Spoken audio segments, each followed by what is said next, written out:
Let's put the intro video on.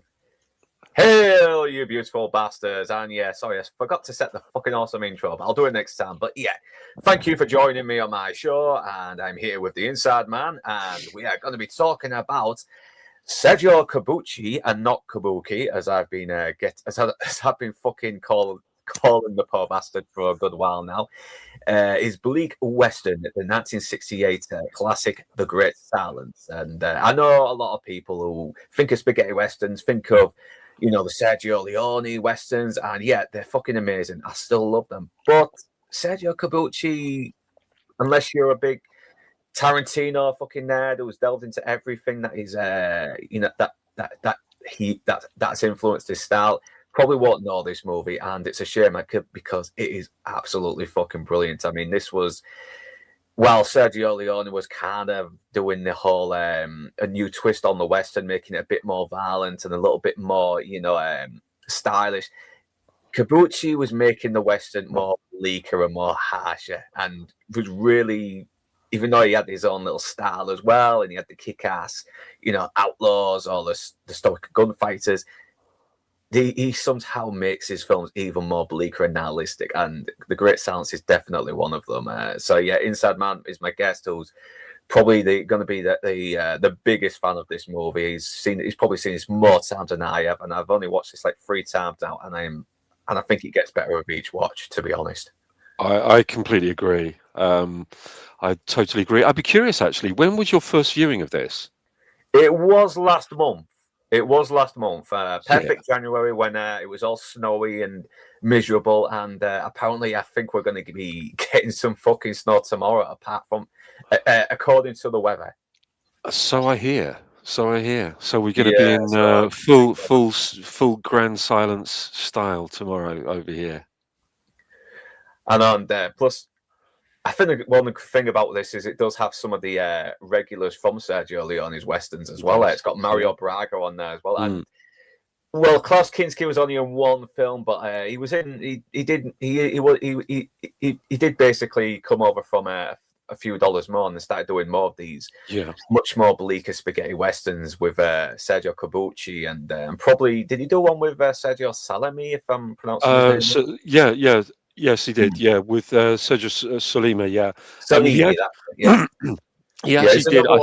There's another one I need to check out as well. He's like very, very good. You know, it's Ringo. Like, if you're fucking Italian and your first name is Sergio, whether it's your actual name or your stage name, whatever, man, you're guaranteed to be doing. You're guaranteed to have directed some spaghetti westerns that have become these cult classics, and probably got ripped off for paid homage by Quentin Tarantino. Yeah. I mean, this is. I mean, back to Klaus Kinski. Actually, I think he did around 25 spaghetti westerns, if memory serves me correctly. So he was well entrenched in the spaghetti western genre. They loved him over there, and we have to remember that although their class of spaghetti westerns were predominantly shot in Italy. And Spain, Almeria, they were co-productions as well. You know, this in fact was a French co-production. Hence, you know, the lead character is played by an actor called Jean-Louis Trintignant. And apparently he couldn't speak English, and I think that's where they came up with the idea to make him a mute, wasn't it? Actually, what it was, it actually stemmed back from a conversation that Sergio Corbucci had with another actor called Marcello Mastroianni, and he had said that he refused to have his voice dubbed into English. He just didn't want it. He said it makes him look stupid. So he said, you know, the next movie that I do with you, he said, I want to play a mute. And of course, Corbucci kept hold of that little nugget of information. And when Trintignant came on board, he said, "I'm going to make you a mute, so don't worry. There's going to be no dub," and that was really how it came about. Quite interesting, really, because the loads of little things that Corbucci hung on to. Because you have to remember that prior to this, I mean, he'd done, what had he done before this? Minnesota Clay, I think he did before this. what's the Johnny Oro, which was Ringo has a golden pistol, or so that's what it translates to. Some of them weren't great. Some were okay, but this was, as you said before in the green room, you were talking about Django when you first wanted to do Django, and Franco Nero was recommended to him by Sergio Leone, and he, as you said quite rightly, he wanted to do Django in the snow, and because they refused, he kept hold of that little thing that he wanted. So he did Django in the mud, and Grande Silencio he wanted to do in the snow, and boy did it add to the character of the movie. I mean, the sweeping landscapes and everything. So this was shot in the Italian Dolomites, and also at I think it's Alessa Studios, which is just outside of Rome, not the main studio of Cinecittà, which is inside Rome, but this is just outside of Rome, and they built this amazing set, this Western set that was used for multiple spaghetti westerns. It was even used in The Good, the Bad, and the Ugly. It was when Clint Eastwood rescues Tuco.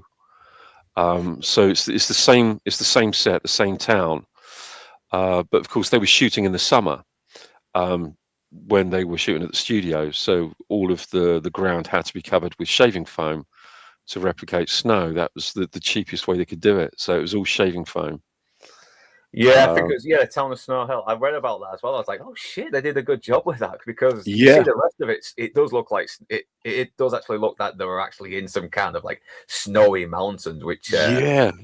Which must not have been good for the actors having to be out in that all fucking day, man. Yeah. Jesus Christ. They look miserable as well. Sometimes you watch movies where the cast look like they're having fun. These people don't. They just look like they want to get the fuck out of there and go home now. Yeah, they really did. But I think the way they matched up, the way he matched up the stuff on the set, Rome, and like you'd have characters walking down the street, they'd walk around a corner, or they'd be in the studio, or in the back lot of the studio. So they'd walk around the corner, and when they get around the corner, they're actually on the location. So to cut from studio to location so seamlessly, you can't tell. You just cannot tell. Yeah, no, because I mean, I'm guessing the wood cabins were in the studios as well. They were all built up from scratch, but they do look like they're worn in and everything, and they're about to rot away because the fucking snow's just soaking into everything. And and it just looks bleak and miserable and oppressive. And you kind of feel sorry for the people who have to live there, and you're thinking, Jesus Christ, don't you wish you'd have located to somewhere a bit sunnier? But but as a context, I mean, this is because unusually, as you mentioned before, again, this isn't set in like Monument Valley or out in the sort of Midwest where it's incredibly hot. I mean, because it adds a good little a new kind of a twist on the Western now, because very rarely do we see Westerns that are constantly set in the snow, and sometimes snow can be beautiful and a good way to establish just how harsh the Wild West was. And it's funny because there's one thing about this movie, because it's, when I say it's a recent watch for me, I didn't see this until probably 1990. Because we weren't able to see it in this country. It was considered to be the great lost spaghetti western, and there's a reason for that, and that was upon its release, the UK censors, the British Board of Film Classification, they were so appalled by the violence in this movie that they decided that they weren't going to grant it a certificate, and they weren't going to allow it to be screened in the United Kingdom. So it was always like this footnote, this great this great movie that had gone missing, or rather, it was considered to be missing. So we never saw it in Britain up until around about 1990, when the film director Alex Cox had a TV series on BBC Two called Movie Drome, and he would show these either lesser known or undiscovered or underwatched movies, or movies that were considered to be lost. And this happened to be one of them. And he was the first person that I'd heard really sing the praises of this movie. I'd heard of it, but I didn't know anything about it until I saw it in 1990. And from that moment on, I was completely enamored by it. I was totally gripped. I thought, what the hell am I? What have I just watched? What have I just watched? It's because a lot of movies weren't that easy to access until back then, because the home video market was still, I think it was still in development at that time, and it wouldn't actually come into fruition until the late 70s, and with the Betamax, and then the early 80s with the VHS. It's this surprisingly, this didn't even get a video release in the UK, and it was the only version that we could see, because as soon as everyone knew that it was on, that it was going to be on, everybody set their video recorders, to record it, because it was like the great lost movie. And I just remember, talking to a couple of my mates about it at the time, saying, Jesus Christ, did you see it? Did you watch it? Did you watch it? And we would watch it regularly, pretty much until my tape wore out. But it was, it was great to see. But to see the way it's been restored now is phenomenal. I mean, the restoration on this is unbelievable. Yeah, I think there was like one little frame where there's like these there's this pattern on the picture or something like that. It was real weird when I saw it on when I saw it on YouTube. So I'm thinking, guessing there were still some problems with the negatives and they couldn't fully restore it then. But apart from that, it is still a very good restoration. I mean, everything looks good. It doesn't look like it's been cleaned up by AI, taking away all the dimples and wrinkles and crags on the face or anything. But and it captures every detail. And with that slight distortion, are you talking about the some scenes at the beginning? There's some scenes at the beginning at the ambush. Yeah, what that was, it was a crude method of reducing glare through the lens. When you when you're shooting snow, you have to be very, very careful, because there's an excess of light that's going through the lens and penetrating. It is. It's exactly like that. So what they used to do to reduce that intense glare, which would have washed out anything in the foreground, they would have like a silk gauze that they would put over the lens, and that's what it does. But it kind of looks like slight distortion, but it isn't.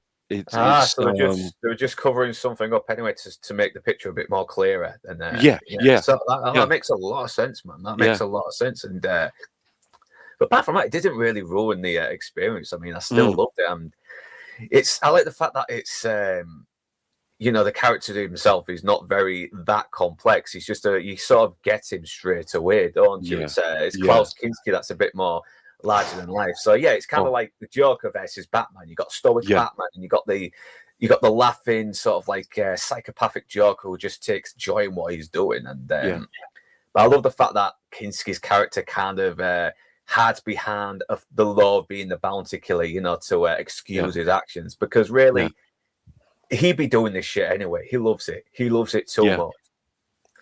Yeah, there's a weird dilemma in this movie, because as much as I think in the English language and the English subbed version, his character is known as Loco. But in the Italian language version, his character is Tigrero, which means little tiger. So so if you watch the Italian version and even with the subs on, even though you see the name of Loco come up. Well, I watched You on know, YouTube, so apparently they still called him Loco. So, but then again, it's yeah, YouTube subtitles, so they're gonna yeah, get a lot wrong. But yeah, I still managed to get the gist of it as well. And I yeah, think I do think I prefer the Italian dub a bit more, especially with Klaus Kinski's character. yeah, He's got these sort of velvety tones when he says something yeah, very psychotic, while yeah, in the American he sounds a bit weaselly, like yeah, "Yeah, go bury your husband." Yeah, yeah. And he's I personally I think that this is actually his best performance, not just in a spaghetti western. If ever you've watched any of the other ones that he's been in that he's actually starred in, but I think this is his best performance. Yeah, I've The seen a best movie couple I of it. think he's been in. Yeah, I have seen him in the Nosferatu remake. I thought he Mm, was mm, very, very creepy in it, though. mm. And I think I did watch him on A Bullet for the General, but that was years Oh ago. yeah, yeah, yeah. That's right. Bullet for the General. Yeah, that's was that Damiano Damiani, I think, directed that one. Um, one of his few spaghetti westerns. Yeah, good film. Good Yeah, I film. need to watch that. Probably one of the few times you see Gian Volonte actually playing a character you kind of are supposed to root for, even though he's kind of this sort of an Marxist kind of fucking rebel. Yeah, Is there? yeah, yeah, Yeah, these there is kind of a bit of a left wing leaning on these spaghetti westerns, but they kind of feel like they don't feel like how left wing crap, like the left wing crap we get today. I mean, it no, does actually no, feel like it yeah, is trying to make a point about something that's happening as well, and the fact that yeah, this is more snow driven during in a period where the film is set in a period where the Western is dying and it's covered in snow, does kind of add a little bit of bleakness to yeah, the Old West, while yeah, Sergio Leone's more warmer, hotter, sandier Westerns were kind of like during those Western golden years, if you can call them, because even they're kind of a bit bleak and nihilistic when they yeah, want to be. yeah, yeah, yeah. It's but this it's funny because after this, not long after this, he did a movie. Oh, for the life of me, I can't remember the title, but it was a spy movie, and it was very much an anti-communist spy movie, because the communist movement at the time in Italy was really really gaining traction again, and they were responsible for an awful lot of atrocities and terrorist attacks all across Italy. Hey, where me Um, spoons? hey, mate. And yeah, but there's I think another interesting story about this was when because it didn't get distribution in the United States or United Kingdom. I think the only place that you could see it in Europe, obviously, was Italy, for obvious reasons, France for obvious reasons, I think, and Germany. I don't even think Spain got a distribution on this, but Yeah, that's weird because they usually did get actors from Spain and Germany and yeah, France yeah, as well as yeah. Italian in these Mm, movies. And, mm. But it was Richard Zanuck, who was head of 20th Century Fox, and he went to a screening of this, and he was absolutely disgusted by it. He said, we can't give people a bad ending. So what he did was he bought the movie for distribution, but he didn't distribute it. They failed to distribute it. So what he decided to do was to shelve it, to keep it. And he said to Corbucci that they're not going to distribute it across the United States because they want to do a remake with Clint Eastwood. And they didn't. They didn't do a remake. However, the next Clint Eastwood movie that came out was a movie called Joe Kidd, which is terrible film. Which coincidentally, it's set in the snow. His choice of weapon is a Mauser pistol. So there are all kinds of similarities that they pilfered from this movie to put in this terrible Clint Eastwood movie. They thought it was going to be a success, but I think I can't remember who it was that directed it. yeah, what was the Um, film again? Sorry, Joe Kidd. Joe Kidd. Yeah, I think I've Yeah, heard of it. I've just not seen it yet. yeah, But, yeah. yeah, there's just something about this movie. I don't think you can remake it. You can probably No. do an idea based on it in a way, but Mm, it just will not top just what made this so special to people as well. Because I mean, because it really was something quite uncalled for. Just having these, the fact that you got a bounty killer going up against the bounty killer, and it's kind of like the bandits are kind of the good guys, and even the lawman is still the good guy as well, but he's kind of in over his head, and and the West, and just like the West, it kind of eats him up along with everybody else. But yeah, this is a very good beginning as well, where he's just kind of minding his business, and then these bounty killers come out, and he just takes them all out, and one guy surrenders, and then he just cripples him by shooting off his thumbs. I'm like, oh, man. I mean, even Sergio Leone, I don't think would have dared do that. He's still, he wasn't afraid to be violent, but at the same time, you know, he would still sort of keep it, you know, he wouldn't go out of his way to traumatize the audience too much. You know, he would have like a toddler getting killed by a villain, but then he'd sort of move on and, you know, give us a little bit of humor. But we don't get that. We kind of get, you know, it's, you know, someone gets fucking injured or killed. I mean, it's played out dead serious, like it should do. Yeah, and of course the reason for him shooting off the guy's thumbs was so that he can't use his pistol again. Yeah, and it gives you an idea of what this guy goes by. He's got some kind of moral code. He won't just murder you as well. He'll kill in self-defense, but he'll make sure that you won't get a chance to get him back either. It's kind of an ongoing theme in this, isn't it? That he, because he is so good, he's such a good wielder of his pistol. He just doesn't. He will always wait for somebody to draw first. So he does have that sense of morality. You know, so he never ever kills for the sake of killing, although he does try to provoke at times. Yeah, no, because I mean, he's still got to sort of like justify what he's doing a little bit as well. He is still a bit dodgy because he is still being paid to take lives, isn't he? Yeah. But you kind of get why he is as well, because no one really is an all-round good guy. I think the only really good guy in this is the sheriff, and like the West doesn't care if you're a good guy about your morals; it will eat you up. And this is everything that this film is saying as well. And even when it's on its last legs, the era, it's still gonna take some people down with it. I mean, it's very much. It's a movie that shows you how you know the law has to be adhered to. You know, because you know Tigrero or Loco, I'll call him Loco rather than keep referring to him as Tigrero. But Loco and the bounty killers, you know, they are acting within the law.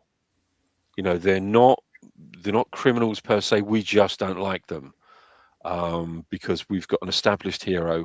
We don't know anything about this hero at the moment, but we do get to know why he is how he is. Yeah, I mean, it gives context as well. You can have your characters be a little bit unlikable and despicable, like Vic Mackey in The Shield, but we are given context, and we have given moments to sort of still sympathize with him, even though he's kind of a despicable person and a pretty fucking terrible cop. You know, he's a good cop, but he's sort of a terrible guy who happens to be a cop. But it's like, it's like you said, they are still trying to sort of you know, because they've got this amnesty thing coming up as well, aren't they? So they've decided not to commit any crimes, you know, and just you know, not let the government, you know, make it worse for themselves, you know, by having the government raise the price on their heads, you know. So they're just going to play it quiet, keep their heads down, and then they can go about a normal life, you know, which is which we all know by the end, it just never works out. Yeah, it really doesn't. But yeah, I think the photography is breathtaking in this. I know, it's really gritty. It's shot it's beautifully shot. You know, it's very simply shot, but at the same time, it kind of goes guerrilla style. But it needs to almost like it's a documentary, doing a documentary on these like killers and outlaws. You know, it's the way he shoots it. Yeah. Keeps it nice and nitty gritty. And yep, there's that silk cloth over the camera to stop the snow blindness. Yeah. So yeah, the guy's crippled, but he tries to fire his gun, but then one of the outlaws just shoots him, and one of them says, you didn't really need to do it. You just wasted the bullet. He never would have killed him anyway. It's like, yeah, but why didn't you just kill him? He's like, well, that's the great silence for him. He will only kill in self-defense, Yeah. Yeah. But it is very coincidental that they happen to show up at the right time as well. I mean, especially in this big landscape. But obviously, this is where we do learn that there's an amnesty coming. So we're going to keep our heads down and try to survive as long enough. And after the amnesty is done, after the government approves of our amnesty, we can go normal life. But he's you got this young one here who probably has been riding with him, but not for that long. He's done a few jobs, but he's now naively going to try and just give himself in, and because at least he can keep out the cold and keep warm, which we all know is not going to work out for him, especially his friend who goes with him. Yeah, I mean, there was kind of a sort of a subtext, I think, to these outlaws, in terms of although it doesn't outright or explicitly say that they are actually Mormons. This is set in Utah, by the way. So, it does imply there is an implication that they are outlaws, perhaps because of their religion. It is implied. It's not, it's not really outright said, but there is kind of something there that suggests that this could be, especially in some of the dialogue that's exchanged in town. Yeah. Well, I know a few writers that use subtext and they're all cowards, but God, man, that's what I like as well. It's kind of like in this is Spinal Tap, where you don't see them doing drugs and cocaine, but they probably are doing it off camera somewhere, because you don't need, you already get the idea. That's it. But it does give the audience something to talk about as well, and when I think about this guy who just wants to go give himself up because being in a prison will probably be better than being out in this fucking wasteland where they're having a hard time surviving, I do kind of think of like people who actually escaped the gulags and then just decided to break back into the gulags because they had such a hard time trying to fucking survive and find somewhere, because not only that, they were going by villages that were proper indoctrinated by the Marxist fucking manifesto, and would probably give them up anyway. It's so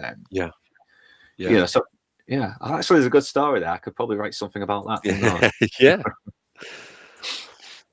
But it's setting up a lot of this world already, and it doesn't. It's kind of an exposition dump, but it feels necessary a little bit as well, and it is short. It's never over explained. It doesn't fucking just have one guy just going completely monologuing the thing like he's reading from a script, like some movies do.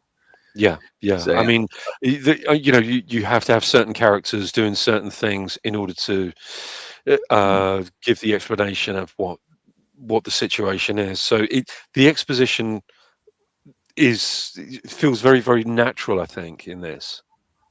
Yeah, and Mr. E, good point. Okay, so all right, so that's me corrected there. I do apologize, but it wasn't uncommon for people to meet or run into one another because limited and available trails, which could further be restricted because of snow, flooding, fire. Okay, that's a good point, and that just makes the scripts makes the script even more plausible.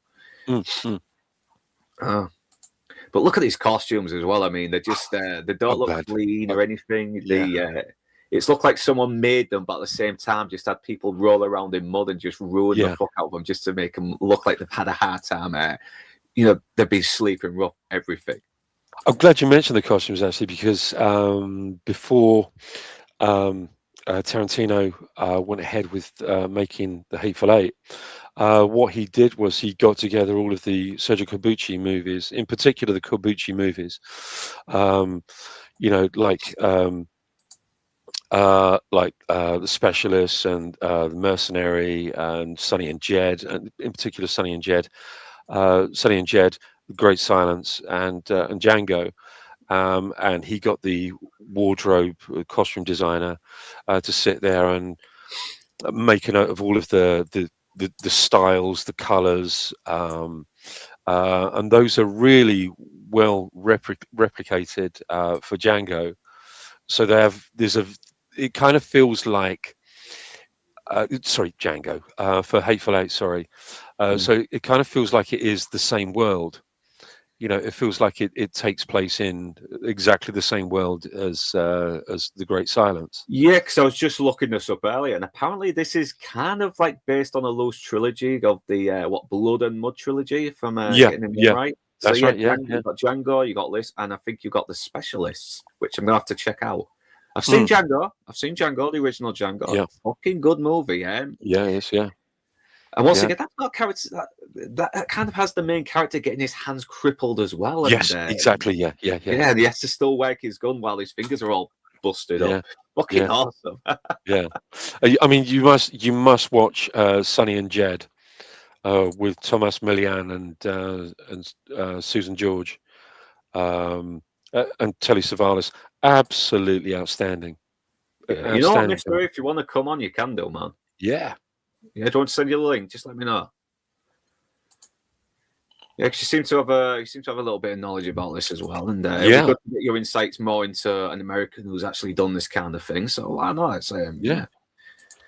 But yeah, look at this fucking great cinematography. You see the horse struggling a little bit with the snow. It's like it just adds a bit more realism and passion to it as well. And you got the music by Ennio Morricone as well. Yeah. I mean, oh my God! I mean, one of his greatest scores. I mean, he's somebody. I mean, I've got more soundtracks by Ennio Morricone than by anybody else.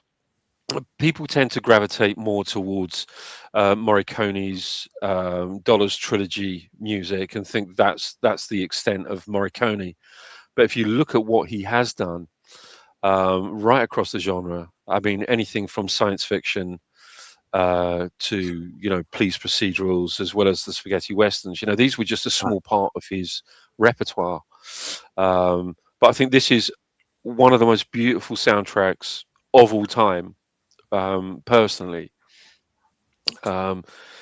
it's quite understated. It's quite melancholic, and it sort of sets up the sadness of the world that we're in. I know. I know you just want to get the fuck out of this world, but at the same time, you can't help but get drawn into it. So yeah. So one of the outlaws just runs in. He's apparently his mum has already let him know that they talked to some law enforcement guys, and that he's going to hand himself in, and everything's going to be all hunky dory. And then we meet Loco and his fucking the other guy who later gets killed later, and he just fucking blasts him, man. He gives himself up and they blast him, and you already get a hint of who these guys are already. These are guys that are just really immoral. There's no fucking honor with these guys. They're sneaky, they're conniving, everything. And the psychopaths. They fucking have no empathy or anything towards anyone. Yeah, and this I think is part of what the film was really trying to say, that if you hand the law over to, if you have people operating within the law and they're absolutely psychotic, are they still people that are upholding the law? What does that make them? And who's actually responsible for putting them or giving them that level of authority? So. But again, you have to kind of draw things back slightly. As much as you dislike Loco and his group of bounty hunters, these are men that are acting completely within the law. They're doing nothing illegal whatsoever. It's just that they have a preference for bringing people in dead rather than alive.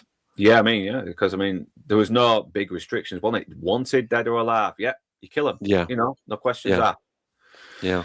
And it's just a transaction. It's just a money thing for him. It's a numbers game. He's constantly talking about the money that he's racking up and how much this person's worth and that person's worth. Yeah, he loves the killing and he loves getting paid for it. That's it. Because he still kind of looks for an excuse to kill, doesn't he? It's like it's kind of like with Pauline. She kind of. He kills her the moment she tries to kill him. you know. Yeah. But that's Yeah. kind of fair. I mean, if someone's trying to shoot at you, okay, you shoot them, don't you? You know, even if it Yeah. is a very gorgeous woman. Yeah. Yeah. And But you can just tell he loves it though. That's the thing though, because yeah. the way he smiles and everything, the way he kind of boasts about it, you know, it's like, and they've not, you know, sympathy for the mother as well, because she hasn't really done anything wrong, has she? But But it's funny it's funny you mentioned Pauline, actually, Vanessa McGee, who was a terrific actress. I think she spent about 6 years in Italy, so she did an enormous amount of Italian movies, you know, right across the genres. And then she went back to the United States. Upon her return to the United States, she started working in blaxploitation movies. So, you know, she was in movies like Hammer. What's the other one? Blackula. She was in, and coincidentally, Alex Cox, the guy who did Movie Drome, he also cast her in his movie Repo Man. So, because he was a big fan of the movie, a big fan of this movie, having shown it on Movie Drome, and you know, he wanted her for his movie, so he did Repo Man in the 80s, and cast Vanessa McGee. Yeah, she seems to have been a bit of a cult figure then, wasn't she? She was Yeah, starting all these blaxploitation movies and everything. So yeah. and She she's really was. good in this, but we will get to her later. But yeah, and it's looking like this guy was kind of just helping him out a little bit as well. Just that's it. It's like he can keep the bounty there. Obviously, he's got to get the other guy as well because he helped, because he went with him, didn't he? So, and yeah, he's going to get a fucking bad deal. But the good thing about bounty hunting is that he can, the snow can keep them fresh for a good long while. So you don't have to worry about decomposing to the point of unrecognition. That's it. I mean, they really are going to be stiffs, you know. Yeah. in every sense of the word, you know. Yeah. So once again, we get a little bit of an exposition dump that he's got to head to this town right now as well, and he basically is. Listen, the Wild West is being done with now. You know, it's you know, everything like bounty hunting is gonna be illegal now as well. So he wants to try and just he's basically just after votes, isn't he? He's trying to clean up the bloody West, you know, full of all the votes. And yeah, once again, you get a good sense of politicians just out for their own self-interest, aren't they? Just to, what's going to make them look good? Yeah, you know? And the usual thing, you know, that we hear when we think about police corruption and all sorts like that. You know, clear up rates. And that's what it's to do with, isn't it? Yeah, the clear up rate. I know. And then we've got this sheriff who's with him as well, and he's kind of tasked to try and go to this very snowy shithole and everything, and trying to, you know, and he's really going to be in over his head, isn't he, at the moment? Yeah, completely. Yeah, I think because he thinks that it's just going to be a conventional situation, and it's anything but. You know, it's anything but, and he, you know, he almost becomes the one that has the least amount of authority. I know, but they do kind of give him something. They don't make him totally incompetent. He does show to be a very good shot, and he does actually show to be a very commanding lawman when he needs to be. He just happens to be in over his head, and he's against enemies who are much smarter than him in a way. Yeah, and but that's the strange thing, isn't it? I mean, they, for all intents and purposes, the bounty hunters, the bounty killers, they're supposedly on the same side, but he's obviously appalled by this level of authority that's being given to these people. Yeah, because they're a bit more psychotic, aren't they? In a way, they can sort of go. You know, they can sort of like jump between the lines of the line that divides the law and the outlaws in a way, for lack of a better term, because because of bounty hunters, you can sort of, because a lot of bounty hunters pretty much have to be a bit more dodgy than regular law enforcement, don't they, to do their jobs in a way. It's it's kind of like soldiers as well. I mean, because it's like what some people say. Sometimes the psychos get the job done. We don't always want to accept that reality. We want to accept, soldiers are all, honourable, but, sometimes they are. And even though I do support my veterans, but even honourable soldiers have had to do despicable things. It's life. It's not always polite to know about. That's right. That's a really good point to make, actually. It's, what do you do when you're face to face with an enemy that absolutely gives no fucks about what they're going to do? Oh, look at that shot! What a beautiful shot! I know, and that's got to be bad as well, because even having your fucking face dragged through the snow like that, I mean, that's got to be painful. Praise to the stuntman, though. Yeah, really, but it does show a little bit just how sadistic Loco is as well. He's whipping this guy, he's torturing him a little bit as well, just to get information out of him, to find out where the other outlaws are, and eventually the guy does give up, doesn't he? Yes. So there's the Italian Sarah calling him Tigrero, Tigrero. Tigrero, yeah. Yeah, and he's having fun in this fucking film. I mean, I know Klaus Kinski had a bit of a reputation for being a bit of a terrible person, but there's no denying he could be a fucking good actor, though, when he needed to. Yeah. I mean, he was one of those problematic actors, but strangely with men only. He was the amount of stories. There's an interesting story that Charles Band talks about with. He did a movie called Crawl Space, and he literally got into fistfights with the director, and there was all kinds of death threats and everything going on. And of course, the moment a woman walked on set, he suddenly transformed into the most delightful gentleman that you could ever wish to meet. He would never have that never sort of impose his egotistical traits in the presence of a woman, or never act out of order or inappropriately in front of women. He would only reserve that for the men. So he did have his very, very good points. So he did know how to conduct himself in certain situations, but of course there's the Werner Herzog movie Fitzcarraldo, where I think he actually shot. He picked up a rifle and he shot through Werner Herzog's little cabin. So he shot all these bullets into his cabin, because he said that it was going to kill him.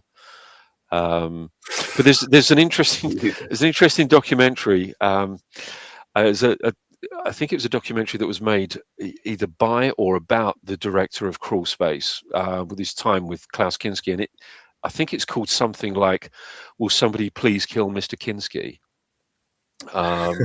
Yeah, and it's all about the situation on Crawl Space. But whether he was like this with Sergio Corbucci, I should imagine that although Corbucci was considered to be a very mild-mannered kind of director, maybe he was okay with Corbucci. Maybe he was okay more with. I did hear that. Yeah, a lot of actors were kind of very nervous about doing scenes with him, but Corbucci apparently was okay with him. And depending on the territory, I believe Utah wasn't admitted to statehood in 1900. Bounty hunters were permitted, where most states in the Union strictly prohibited them or kept their reach. Yeah, I think there is. I think the thing with spaghetti westerns is they usually do take a few liberties with the accuracy a little bit, because apparently the Mauser wasn't first introduced until 2 years after the events of this movie. I think it was 2 years. I think it might have been a couple of years before. I think it was 1896. I think, or in that ballpark. But it is kind of accurate. But yeah, there could be a liberty taken. It's entirely possible that there's a liberty. Yeah, I'll have to look at the trivia again. I mean, because it looked a lot. I mean, apparently Klinsky was also shagging Violet McGee, Violent. Oh, fucking hell. Vanetta McGee. Yeah, Vanetta McGee. She's he was having an affair with her while his daughter was kind of playing on the sleds during the scenery. So I was like, Jesus Christ, man, that's like Christ. That sounds about right, though. I mean, don't blame him, though. Fucking hell, man. She was gorgeous. Gorgeous. Yeah, absolutely beautiful. Yeah. Yeah. And Corbucci's wife, she when they were on location, she used to come to the set, and she'd cook pasta for everybody, of course. She cooked pasta for everyone, and it was a really lovely environment to be in, and it felt like very much a family environment in which to shoot. Despite the hardships of what they were shooting and where they were shooting, um, but also the sets that you see that were built on location, all the bits that were built on location, um, all of the interiors. So they weren't just sets. They actually built real buildings and barns and what have you. And you can absolutely tell, and you can tell for an obvious reason, because when somebody walks through the door, you see the whole of the outdoors. That's no front screen or back screen projection. So Yeah, the that's all environment, the there. environment is there. Yeah, It's all there physically there. yeah, yeah, It just adds it just makes the oppressive atmosphere feel more immersive. So yeah, so this is where the mother as well, she sees this guy, and I think she knows he is the Great Silence, but then she starts telling him about this bounty killer that just killed their son when he tried to give up, and you can see that sparking something in him, and you find out later why, and it's so good just with that one look, and he doesn't need to fucking say anything. So yeah, one of the bounty killers, it was just he's just really tucking into that fucking chicken. I'm not gonna lie, I want that chicken myself. It's lovely. Yeah, he's just moaning about, I can never seem to get warm in all this snow. It's like I had my doctor tell me I had thin blood. He even tried to take my blood. He's a very nasty, gross guy. But then again, this was the Wild West. People were gross. They didn't care. I mean, they were among men living in these harsh, trying to survive in these harsh conditions. So who cares? I mean, it's like, well. It's quite interesting. Again, wow. Again, looking at these shots, when you watch the movie in its context, already it's a beautiful movie, but you start to look at the framing and the composition of all of these, and bloody hell, they're good. I mean, they do. I mean, this was you're looking at the work of an absolute master here. I know, it just makes everything, and just like Sergio Leone, he just gets these guys with these faces that just, it doesn't matter if they were good actors, if they had a very interesting face, put them in it, Yeah, and he's obviously goading this guy on as well. Silence has just got the door open and he's like, hey, close the door, I'll make you feel cold as death. And they know this guy's serious. They're saying, please don't goad this guy on, okay? It's like, please don't make threats. It's like, I don't make threats. I shoot. I shoot the damn door. And he tries to kill him. It's no use. Silence fucking silences him. Yeah.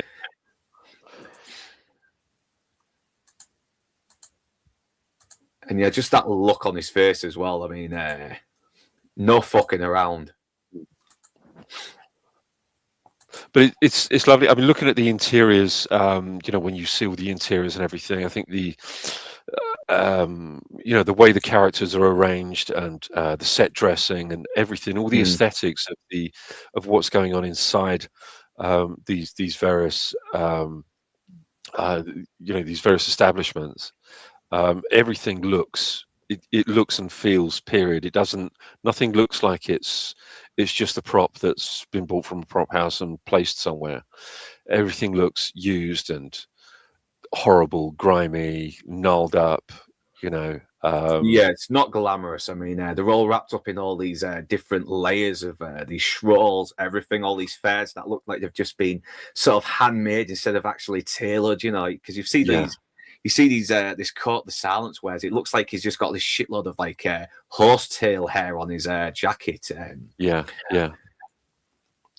And they don't look tardy or anything. They just look like they've been struggling to survive these harsh environments, and they're just barely making it out. And here she is, and very lovely looking woman. She's spending time with her husband, who's now been grassed up to Loco. Yeah, so let's have a look. 1896 for both statehood and the production of the Mauser. So yeah, what's the year this is made in? Set in again? I think it's supposed to be set in 1898. 1898. Yeah. Yeah. So it was 2 years before then. Yeah. So yeah. So that is a bit accurate then. I mean, I Yeah. wouldn't have minded. I wouldn't have cared anyway, though, because sometimes the spaghetti westerns always, they have a style, don't they? I don't always mind if it's not 100% western, as long as it kind of sucks me into that world. Yeah. Yeah. Oh. And of course, this, it's funny. I think that the Italians, maybe unwittingly, they become kind of the kings of the exploitation movie. Literally exploiting every single genre that just happened to be popular at the time. But they made these revisionist versions of the West, which strangely were closer to the real West than the John Ford movies. There's nothing against any of the John Ford movies. He was one of the world's greatest movie directors in movie history. But they were being released at times where there were strict cinematic codes by which they had to abide. For example, I've mentioned it a few times, the Hays Code. So they had these restrictions. Whereas in Italy, you have to remember that we were actually on the cusp of the cinema revolution, if you like, with like new waves of film directors really sort of starting their careers. The same in America. So you had all of the police movies, and you had some more sort of grittier westerns, Sam Peckinpah, etc. Yeah, and the zombie horrors as well by Lucio Fulci, and it's like it's always funny how these how these films that aren't American end up being more of an influence on the Americans' style later on, isn't it? You know?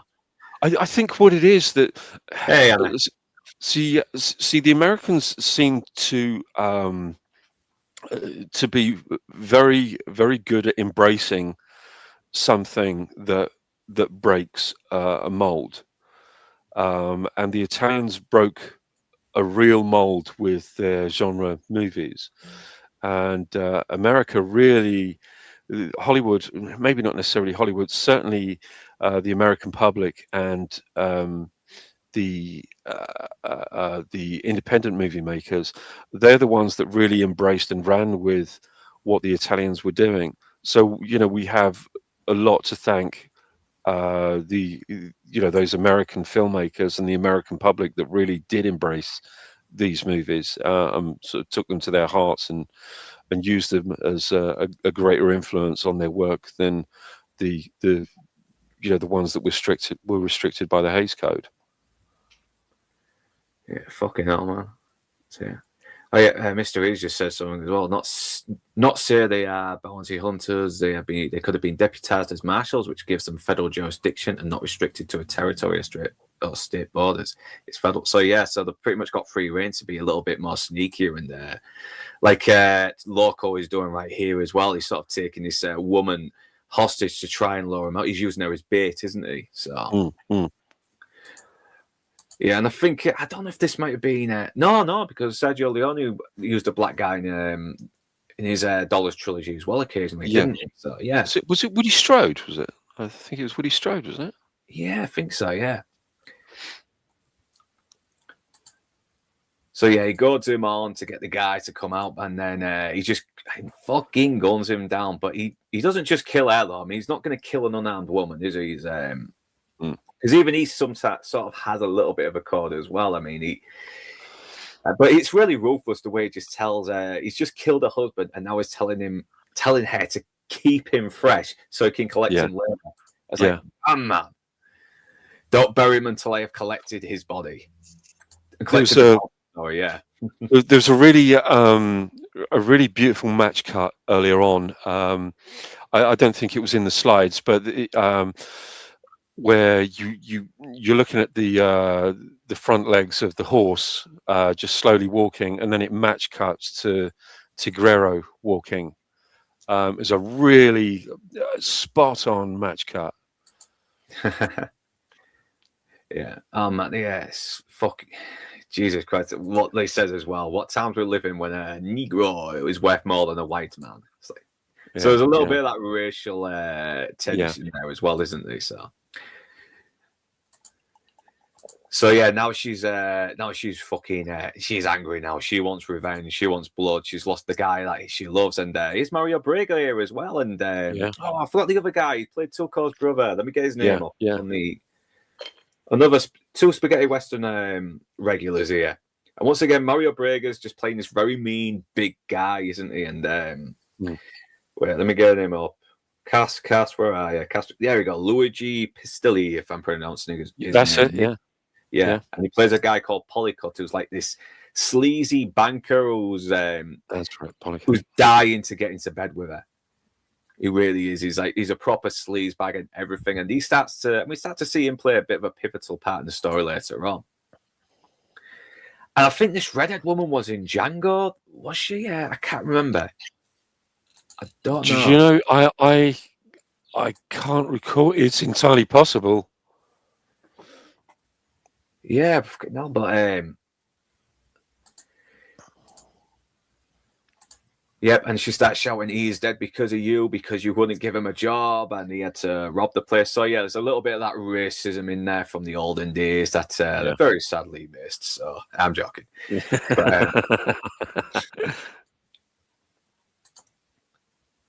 But yeah, he's of course he's ready to help her out, the dirty dog. It's funny, and it still amazes me of the level of expertise that somebody like Corbucci is, exercises in movies like this. Considering that both him and Leone, they started off in the old sort of peplum movies, the sword and sandal movies, the sort of Hercules and all the sort of Roman epics that were done at the time over at Cinecittà. But it was, I think it was 1962. I think they both went to see Kurosawa's Yojimbo, and they both wanted to do their own versions of Yojimbo. And of course, we had A Fistful of Dollars, which was pretty much, which pretty much was Yojimbo. And this kind of was a semi version of Corbucci's semi version of Yojimbo as well, to a degree. But yeah, so again, so you have Japanese cinema influencing Italian cinema, which goes on to influence American cinema. Yeah, because there is something like about the old Japanese period, sort of like epics that do feel very close to westerns in a way. Yeah, very much. And this is where Gideon's like struggling with his horse and everything. And I don't think maybe it's because the horse just isn't used to the weather, or he's just very disobedient. But he's always having a hard time. And you got this guy who looks like the Grim Reaper with his hood and that little sigh up there and all. It's is that trying to sell us something? And just to make it worse as well, he's got these outlaws that are just they don't kill him, but they deprive him of his horse so they can feed off it. It's but like the fact he is almost willing to take them on, but the bad thing is though his gun's not fucking working because it's cold and he hasn't kept it warm. So once again, he isn't totally incompetent. He has had some battle experience. He was a soldier, but I'm guessing he's kind of those were just days ago, and now he's no longer that guy anymore. He's become a little bit more comfortable in his sheriff job, and he hasn't really come into these kind of environments in a long time. Yeah. And I like that. That little detail about not keeping your gun warm and. There's all these tiny little details like that, just very very small little things that I suppose as an audience we wouldn't really sort of think of, but it's a kind of a micro detail that makes it feel more submersive. Wow, another great shot. I mean, there's some fantastic the level of shorthand that Corbucci must have with his DOPs, you know, I can't imagine what it must have been like for people working with him. You know, working with somebody that's so incredibly talented.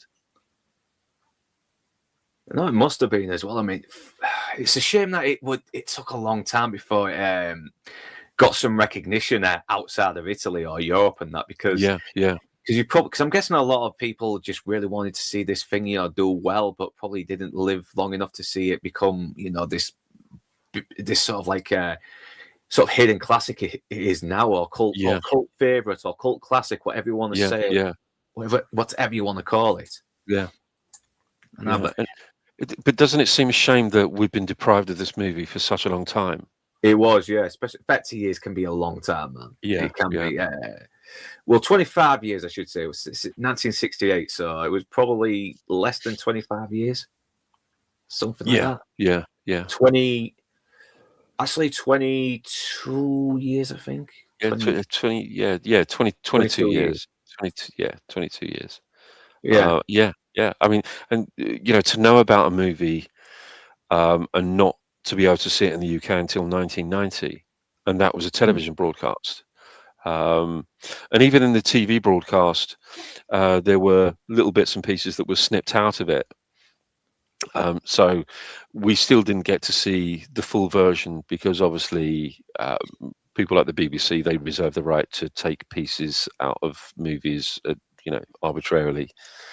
But to wait that long to be able to see a movie that we've all heard about and not to be able to see it, that's what gives something, I think, cult status. You know, the level of desire for people to want to see a movie that they aren't permitted to see. I know, because it kind of breaks through what we've seen 1,000 times in other movies as well. I mean, because this was not a conventional Western. This is not even a conventional movie, but it's still got that little bit of mystery in there that we loved about the man with the man with no name. You know. Yeah.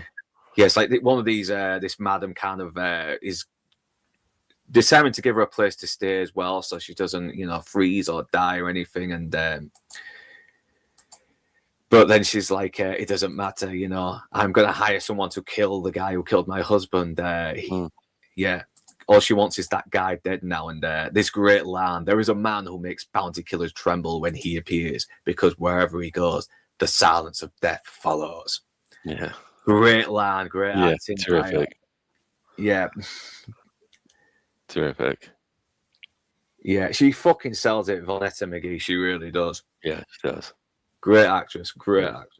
Once again, more of these beautiful shots as well. It's and you got poor Gideon just fucking caught in this snowstorm as well, and thank God he's managed to come across this this stagecoach here, and this is where it gets a little bit hateful eight. And I'm getting a lot of comments in the chat about how accurate and on point this Western was as well. And could you try and find some historical inaccuracies here, please? Because I like this film a bit more too much now.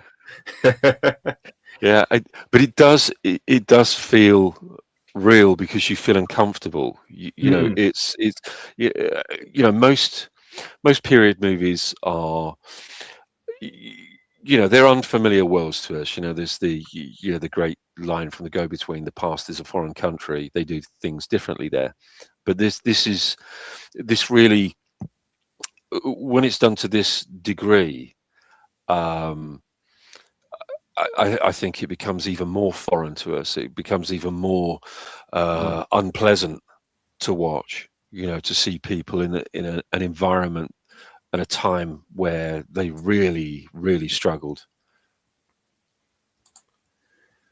Yeah, because it was during the time when the Western genre was kind of starting to die out, and then fucking Sergio Leone comes out with a fistful of dollars, and it kind of paves the way for more Westerns like these as well. And this is obviously Tarantino's Hateful Eight. Yeah, they stole from this. I could imagine, you know, somebody somebody like Tarantino or any other director that borrows or plunders from a movie this good, and people will recognize it and go, oh my god, that's from The Great Silence. But it must be quite nice to be given the freedom to be able to do that, and to pay your tribute to a director that you have such an amount of admiration for. It must be quite a satisfying thing to do.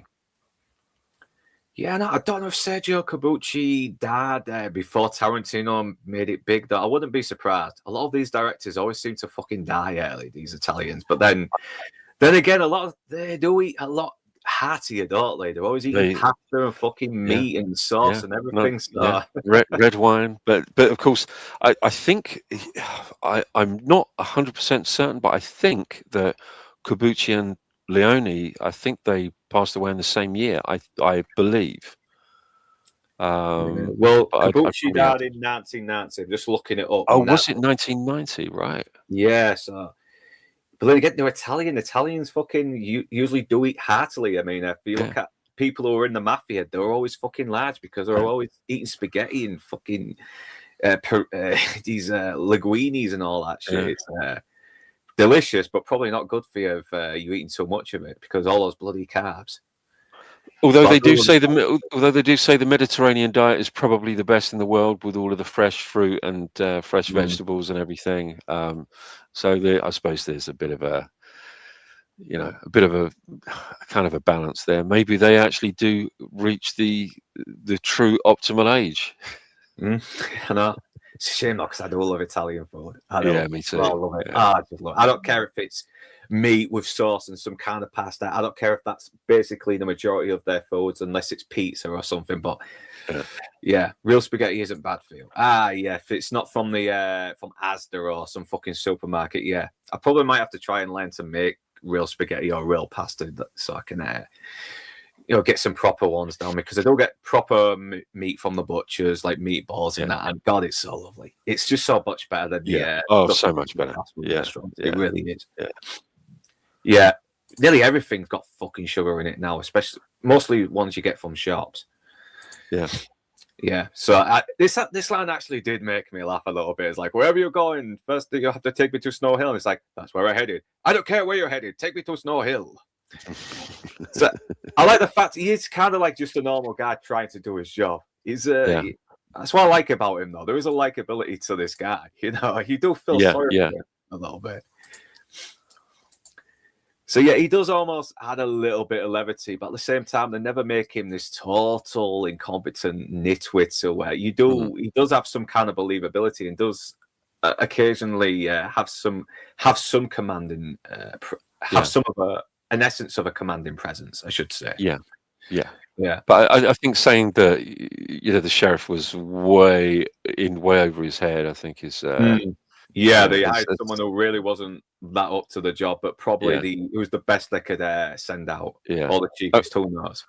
But you can tell that his heart is absolutely in the right place. Oh yeah, he is actually a very moral man. He does obey the law. He does go by the law. He doesn't break his code or anything. Like, he does do everything in accordance to the law. Yeah, and you can tell, and he does seem to really hate these like bounty killers and all these other outlaws. And he actually seems to be a bit more sympathetic towards the outlaws, I should say, because Drew Gordon, I think you recommended me. I'd watched this one a while back. So help you. If you've missed Laws, don't worry. Do the rewatch, whatever. The rewatch is where I can get the most traffic. Hopefully, it's but this is a good Western, Drew. It really is. It's fucking amazing. But he does seem to be very specific, sympathetic towards the outlaws, because they have shown him a little bit of mercy, haven't they? I mean, they've just basically just gone for his heart, and that's it, because they're hungry. So it's our man. Back in 30 seconds. Shit. Okay, I'll go on the chat for a little bit till he comes back. But it's the Marine. Actually, is it? Fuck, wait a minute. Wait. Yeah, maybe it is without the orange hair. I had a feeling that that guy wasn't a real ginger. So if we can get him up, Frank Wolff. I think it is. Let's have a look. From Once Upon a Time in the West. Great movie. Yeah, is that him or is that one of the fucking Irish guys in it? You know, the Irish. Yes, it is. Yeah, it is. Thought so. Yeah, Bloody it hell. is. Yeah. Damn man. Yeah. Yes, we're talking about that as well. The Big Gun Down. I want to check that out with Lee Van Cleef face to face. Yeah, I'll try and. Yeah, I want to watch more snow-based westerns, especially when it's during that cold weather season. So yeah, I've because I watched Razor Fist's top 10 recommended westerns, and that film actually popped up. So I'm going to check it out. I might check out Hell on Wheels as well because that's on for free on Tubi. Oh, but I think Klaus Kinski did another snowy western. I think it's called The Taste of Death. Yeah, so I think he did another one as well, where he's out for revenge, and he's kind of almost as monstrous as the guys he goes after, but the film kind of just never sort of like touches on it, something like that. But I need to check it out. So yeah, more of this. God, look at that impressive fucking cinematography. It's brilliant. So yeah, we've got Loco. He's about to get on that bloody stagecoach as well, and he's just putting all the bodies on there as well, and. So he's asking them for help, and I love how even though he's just almost suffered freezing out to death and losing his hoof, he still acts like a sheriff as well. He says, "Listen, unless these guys are in a coffin, you cannot travel with these dead bodies." But he's still going according by the law. But yeah, and he just insults him as well. He has no respect for this guy. To him, he's just another sort of like.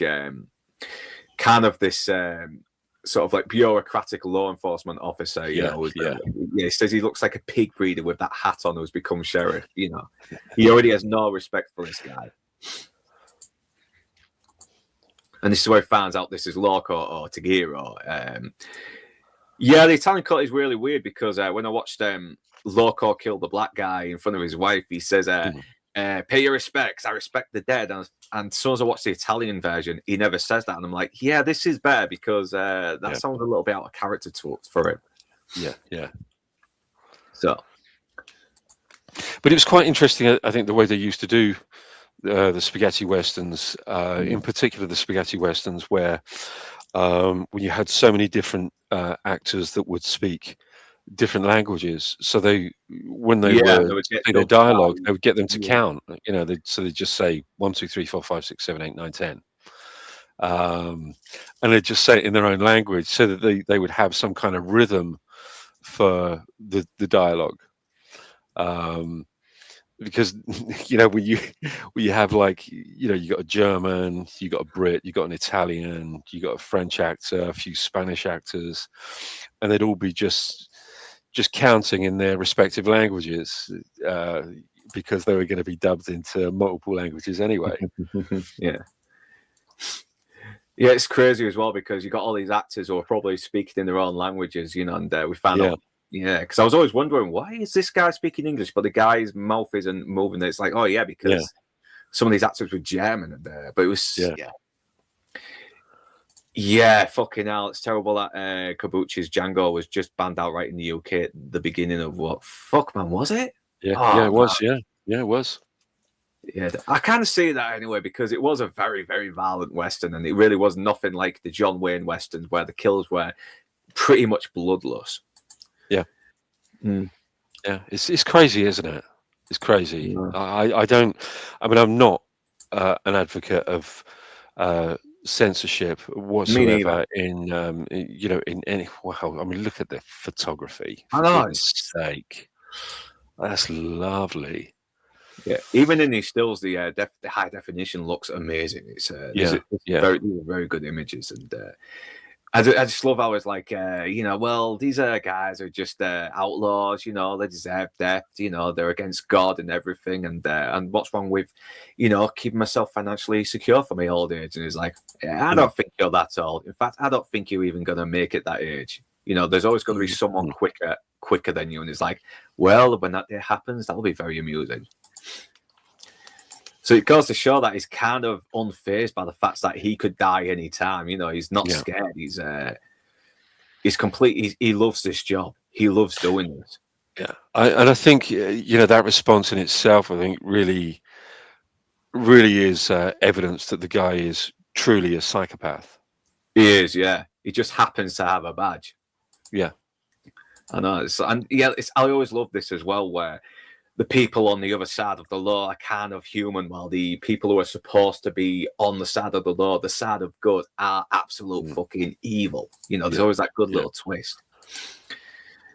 And you can sort of see how, there's a bit where the camera sort of pans around to silence his face as well, and you can sort of see he recognizes what kind of guy he is as well, just without saying a word, which is what good filmmakers do, convey a lot of information with less dialogue when needed. And of course, we've, saying that, we do have a character that has no dialogue. And all of his dialogue really is in his actions and in his face. Yeah. And it shows how smart he is as well and resourceful. I mean, he's probably the only one who isn't complaining about the call. He loves the fact that he's getting to kill in the call, because it's been a lot more useful for him as well, to not carrying so many dead bodies on his horse as well. He can come back for them later and not worry about decomposition. And it also sets up the gun that's been kept warm under there as well, which comes back later. He's only worth $500, but every little helps. It's like, Jesus Christ, he's got these guys that probably are $1,000, but it's like he's willing to stop to gain just to get an extra 500. And this is the line. It's like, and it goes to show as well, like, Gideon just hates this guy. It's like, listen, you are not a fucking honourable lawman. You are just as bad as the people you claim to go after. You are the people you go after. You just happen to have a badge. And there's that shot. There's that shot of silence, what I was talking about. It's says so much with no words. I love these old movies. That's why I love these old movies. And the horse are there. It's like, business. I could do with some good dicking, from strange men I've not met yet. I can earn myself 25 cents. Back when there was no treatment for your dick falling off, but people will take the risk. Once again, I do get a little bit hateful hate bath from this as well. So he won't say that man followed as well, because he recognizes him, doesn't he? Yeah, but we found that out later. And he's like, are you going to bury him? He's like, well, if you pay me, you can have them. So of course he's agreeing to it, because it is the law. So he does the whole welcome thing, blah, blah, blah, yada, yada, yada. So, moving on to the scene. Everyone's been introduced. He just wants his pay as well. He loves the killing, and he wants to be paid for it as well. That's all he is about, killing and money. That's how he lives his life. That's all he does.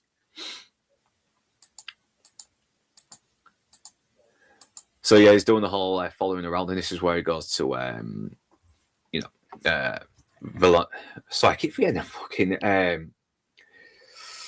the name just escaped me then. Let me get it up. Fuck's sake. I do apologise. So Pauline, that's the character's name. Vanessa, played by Vanessa McGee. So obviously he's got his letter, and he's come over to talk about what the job is.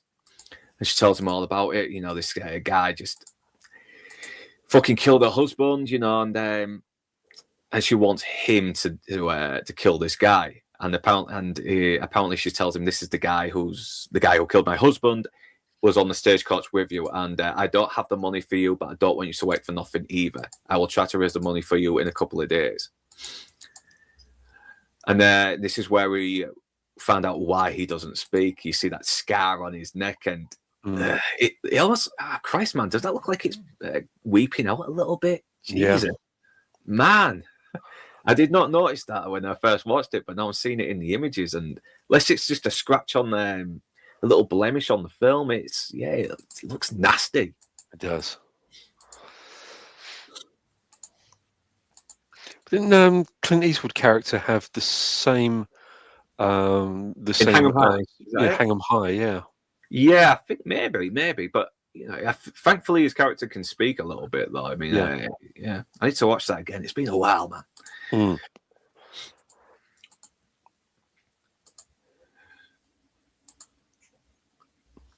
Yeah, so this guy is pretty much so Polycut is warning him as well about this Silence guy as well. This is a guy who's you know, he hates bounty killers. He'll happily kill you if you go for him first. And already he's sort of like smiling it off. He's not giving a fuck about this guy one way or another. He is unfazed by the fact that this guy could kill him because, well, if he tries to kill me, if he's after killing me, all I have to do is just not lose my temper with him and not give him a reason. Yeah. You know? That's it. I mean, he knows that he can turn his back on him. There's only one thing that he can do. Yeah, and there's obviously got a bit of history together as well because he's already telling him. So when he's taking that black girl to bed, it's like he's already teasing him, isn't he? Mm. Yeah, so she gives him a place to stay as well. Obviously, they're definitely not going to hump later, even though she's still mourning her husband, which was. But once again, just let the scene play out, don't you? Just let the actor just try and convey a lot that's going through the characters' minds without spelling anything out, you know. And yeah, he's obviously, and this is where we start to see he is a bit of a he is traumatized by his past as well, and he's kind of just led this life where all he knows is how to fucking kill now, even if it is people that probably do deserve it or don't deserve it. Yeah.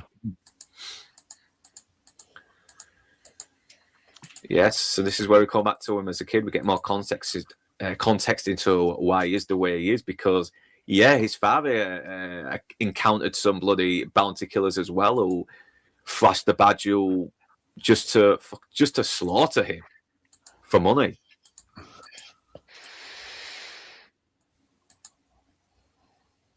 Yeah, and this is where we see Politicuts in there as well. It's like, are we worried about the kid's gonna tell? He's like, don't worry. Yeah. Worry, he won't talk. Yeah, it's like, damn man, yes, brutal. Only the Italians would have done this. Only the Italians would have done this. You know, I mean, it's savage. It's really really barbaric. And that kid who plays the young Silence, he was in a lot of the Peplum movies as well. He was actually in a lot of the Sword and Sandals movies, but more notably, he was actually in Cleopatra, which was shot in Italy, and he was sitting alongside Elizabeth Taylor when she gets brought into Alexandria. When she gets brought into Rome. Sorry. So when she arrives in Rome, and he's actually the kid that's sitting with her. So he's been in some movies, this kid.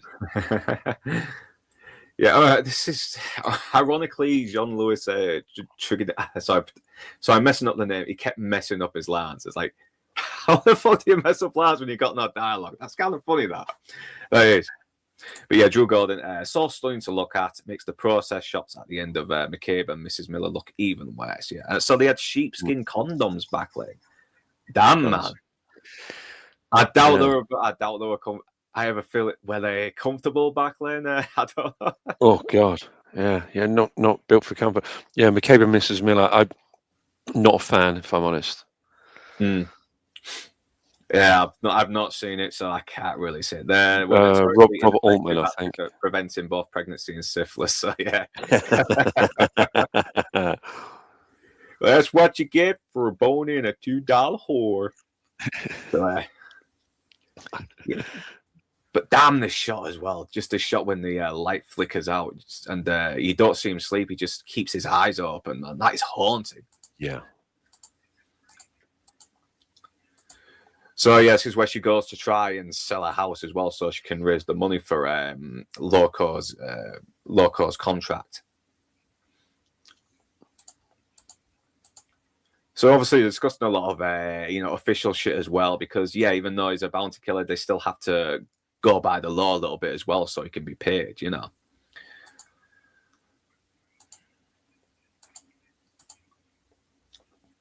Yeah, so he pays him some money, and but then he's like, wait a minute, 4 corpses. I only see 3. There's like, yeah, well, there was another guy, but the wife buried him, even though I told her not to. And he's like, so now he has to do this sort of investigation now as well to try and find the body so he can pay him the rest of his money. And I love how he gets a little bit smug as well with him saying, listen, all accordance to the law. Like he's kind of got a little bit of victory over him, hasn't he? Yeah. Yeah. I mean, and this is the thing I think that sort of runs throughout the movie. And again, it's a reminder for us that he isn't doing anything wrong. I mean, morally reprehensible, absolutely. But in terms of the law of the time, there's nothing that he's doing that is illegal. There's nothing that is that he can really be put in jail for by collecting these bodies, or collecting the money on these bodies. It is all in accordance to the law. Yeah. And I love how Loco is kind of a little bit Weasley saying, yeah, but I can still keep the money. I mean, I still killed him. It counts. He's trying to be real sneaky here, isn't he? He's doing this all oh, not with the law, me kind of thing there. But it's not working, obviously. Yeah, check DMs for something interesting. Hey, Proctor Fowler, thank you for the $2 American super chat. Thank you very much. Yeah, I'll check in a minute, man. I'll check after the stream, okay? So, but he's still got to do the investigation. I mean, like we said before, he is still an honourable sheriff. He is still a lawman. He's still going to do his job, isn't he? Yeah. Yeah, and a little bit of casual racism. Like, if the weather doesn't get better, I'd go back to Africa if I were you. Sorry, I made no offense. And he probably did as well. He probably sees her as less the way like Politico does as well. Oh, and of course, she was also in Shaft in Africa as well, Vanessa McGill. So she was in one of the Shaft movies. You need to watch Shaft. I need to watch Shaft. Fucking hell. I've seen the remake. It's all right, but... Yeah, it's not a patch on the original. Yeah. But yeah, obviously, he is trying to sort of like slam his way into her fucking panties a bit, isn't he? Or bloomers, I should say. Her bloomers.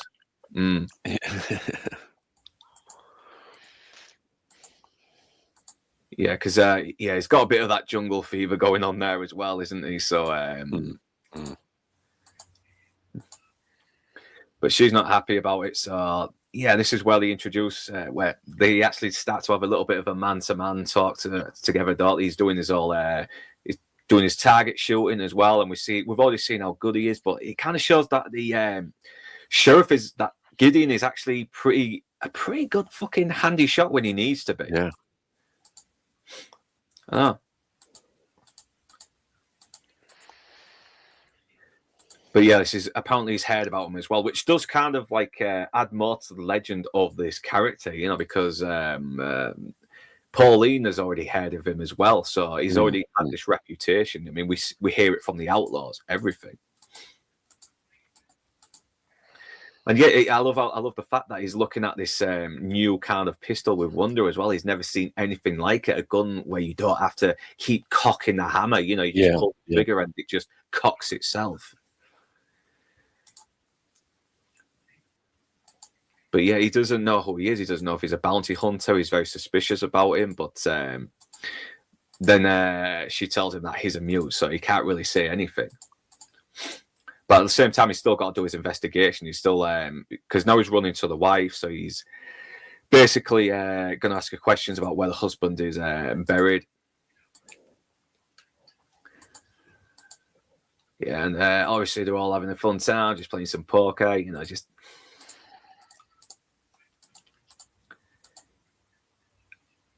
And yep, so he can pay him his money now, and he's not happy about it as well. But he's got to do his job as well. But he does let him know that, listen, I don't like you. I knew someone like you, and he never says anything else after. You kind of get the idea. Yeah. But yeah, she couldn't raise the money, and she realizes the only way she's going to get the money is if she kind of gives herself into Politico, which is not something she wants, but she's willing to do. And he just rushes out. He does you know, like we always say. I mean, just that reaction is enough to let you know that he doesn't want to see this woman prostitute herself just for him. So he's not doing this for money now. He's doing this because he actually cares for this woman. He sees that she's a good woman who, and he doesn't want her sullied. But I love how he's just sort of like giving this speech as well. Anything can happen to people in your kind of business, all right? You are not infallible. You are liable to get killed as well. You know, the world is just as dangerous to you as you are to it. And then we get this little kind of love thing going on with these two as well. She's kind of digging this guy. And, okay, I kind of see it as well. He's kind of showing a little bit of confidence and a commanding presence, and she's kind of digging it. So, yeah, I understand that. But Silence is in there as well, so he's going to try and provoke him into drawing first. Great scene. It is a great scene as well. It's once again, all within body language, no words needed to be said whatsoever. He just chucks the fucking cigar into his drink, and then Klaus Kinski knows exactly who this guy is as well, and he just sort of like treats it as a joke. He doesn't get mad. He doesn't lose his patience. He doesn't lose control. No, he's every scene he's in, he's completely keeping control, no matter what. What was that movie? There was another movie where there's obviously borrowed from this, where a similar situation where the guy chucks a match, lights a match, and throws it in his drink. I'm trying to think now. Oh my god! Well, what was it? It'll come to me.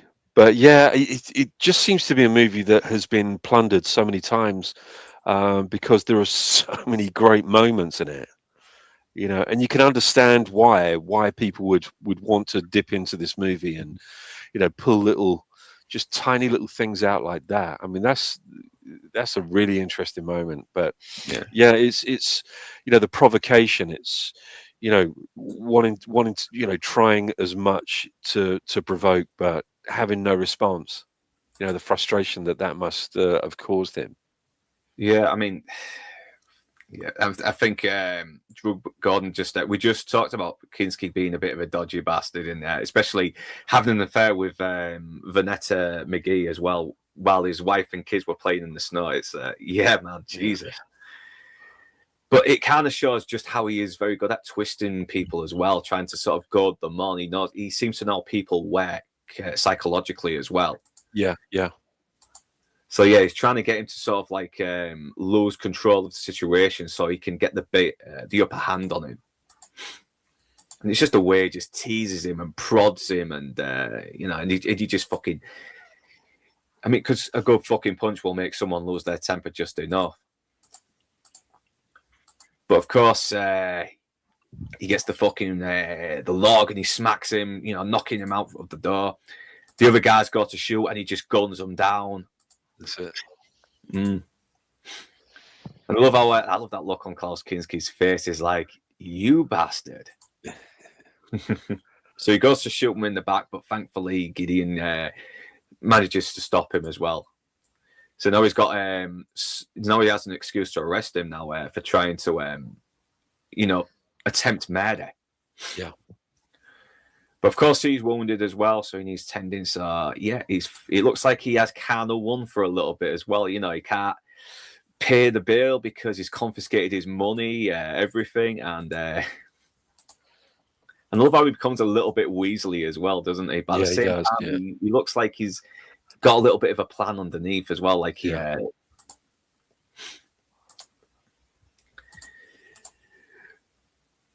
and she's doing a whole flirty thing with him as well. They're trying to recreate the Anthony Head coffee advert 30 years before it was even kids.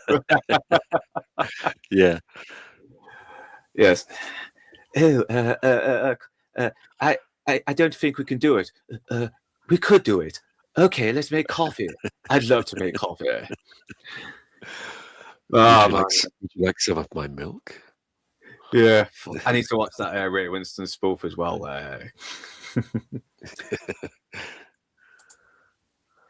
Yeah, and of course, this bastard has to spoil the fucking mood, doesn't he? Right, little cock blocker as well. Yeah, yeah.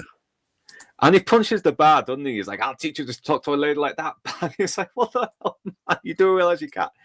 You do realize he's behind bars. You can't get in."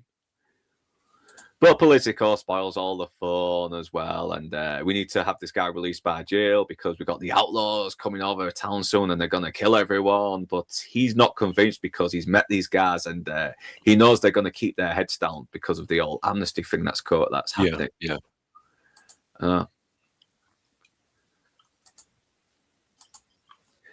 So yeah, this is where he learns about one of the guy's brothers getting killed by the silence as well. So that pays off later on. Once again, we're getting little hints that little setups that are going to pay off later on. But if you don't release Loco, his friends are gonna release him. It's like, well, they better release him in what is it, the Tonkari to get Tunnel jail. That's it, the Tunnel jail, because that's where he's heading. So yeah, this is where she becomes a bit of a slut when she tends to his wounds and she fucking sleeps with him. Like, your husband got killed a couple of days ago, but then again, the last was probably different. 2 days was like what? Yeah, a good couple of years maybe. Yeah, yeah.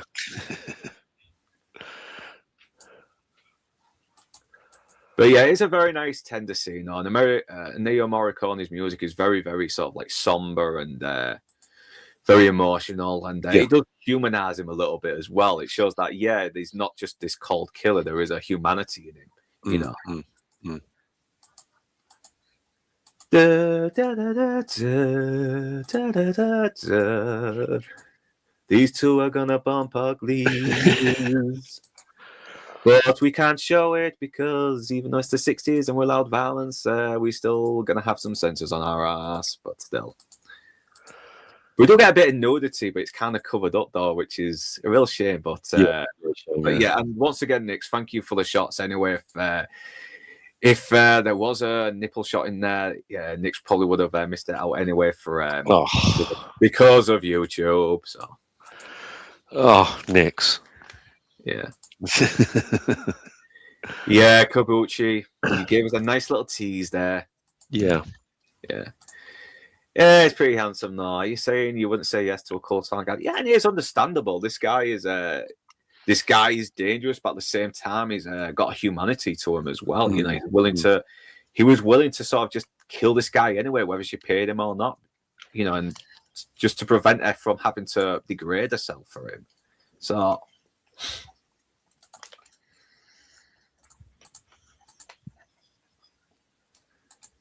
So yeah, they found out the bandits are heading this way, but he's got to escort him to the jail. So he's saying, just leave out, listen, all the what after are just some food and that's it, and a place to stay. They are out to cause trouble or anything. They're keeping their heads down for the amnesty. They're not going to harm anybody. But now they know that the silence is wounded as well. So I was thinking, with the sheriff gone, I can have my way with her. Oh, yeah. So obviously he's making his play as well. He's trying to figure out how he can escape this guy. He's going through every angle he can. You can tell he's just working a plan out in his head. Yeah. That's what he is. He's always trying to be 10 steps ahead of his of everyone else.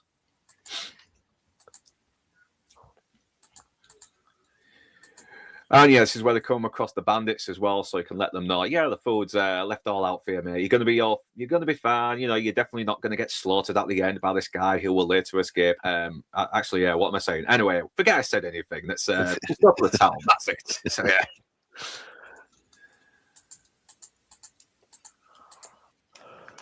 Yeah, because this guy, though, he tries to fucking kill him, doesn't he? And he shoots the gun out of his hand. Once again, we see moments where he is competent at his job, and he is pretty bad at when he needs to be. Yeah, yeah.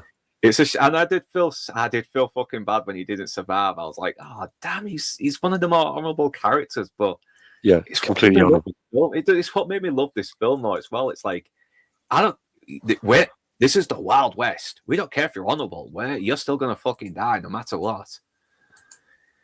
it's that great bit of nihilistic reality that makes it so much better. Yeah, yeah, you're right. I think it's the it's the brutality that does give you, I think, of these movies that gives you a greater understanding of the brutality of the real West, of the real, the pioneers, and all of the harshness that they had to endure.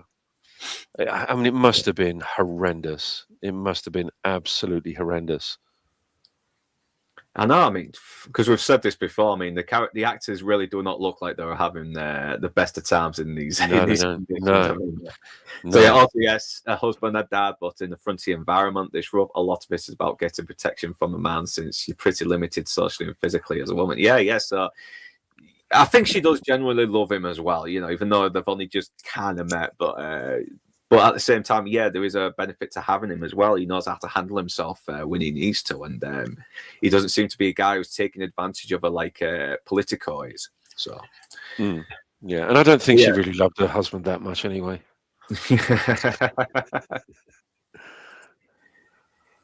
Yeah, that ain't word ain't shit. It's white guy. That white guy more man than he is.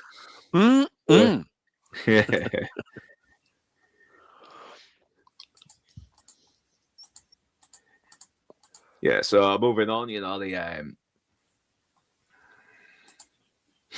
yeah, he's trying to talk him into killing them all and everything, and he's trying to sort of speak to the inner greed within the sheriff as well, because there is that part of us as well, and he's trying to see if he can corrupt him and get him on his side as well, which is but no, it's just to try and pull him into his his own situation. It's just a way of him selfishly trying to make his life so much easier. I know. Once again, I mean, because he's definitely got a bit of cynicism to him as well. I mean, to him, people can be just as evil and selfish as he is. It's kind of like the Joker as well. He was kind of going out of his way to prove to the good guys that they can be just as nasty and nihilistic as he is in a way. But no, he doesn't. He doesn't bite. He doesn't take the offer. He refuses him. Yeah. It's that trying to test his personal value of his badge. Yeah. Once again, it makes you like this character as well, and makes it even more sad when he dies. I mean, he dies a pretty humiliating death as well, doesn't he? Yeah, he does. Yeah. Yeah, Politico. Yeah, so Politico has basically tried to manipulate the situation of forcing her husband to become an outlaw, so he can have him killed by a bounty killer legally, and he could have his way with her. But yeah, obviously it hasn't panned out so well. But the bandits come over, so they get all the food together to give them something to eat, to help them, just help them survive a little longer before the anesthesia comes out. But so obviously he's starting to realize, okay, we're in the area now that I can use to my advantage. So I'm going to have to try and make a play. So he says that he has to take a dump, doesn't he? And he can't hold it in. And obviously, the sheriff is, even though he doesn't like this guy, he's still going to be like, okay, we're all human. When you got to go, you got to go. I'm not an arsehole. I'm not a sadist, I don't want you suffering that bad. I mean, yeah. And plus, the smell is going to carry over to me. Yeah, I know. Yeah, even in this cold weather. Yeah, that ain't going to freeze immediately. No. So yeah, he pulls out the gun that was hidden earlier, and and once again it was kept warm. And yeah, the sheriff is kind of fucked. He's fucked. So yeah. But he's like, don't you be stupid, killing the sheriff. It will make things worse for you. And he's like, I'm just doing things according to the law of survival. And yet he doesn't actually gun him down, does he? Doesn't he? He shoots the ice underneath his feet. Yeah. So he's kind of used his own little loophole in a way. Yeah.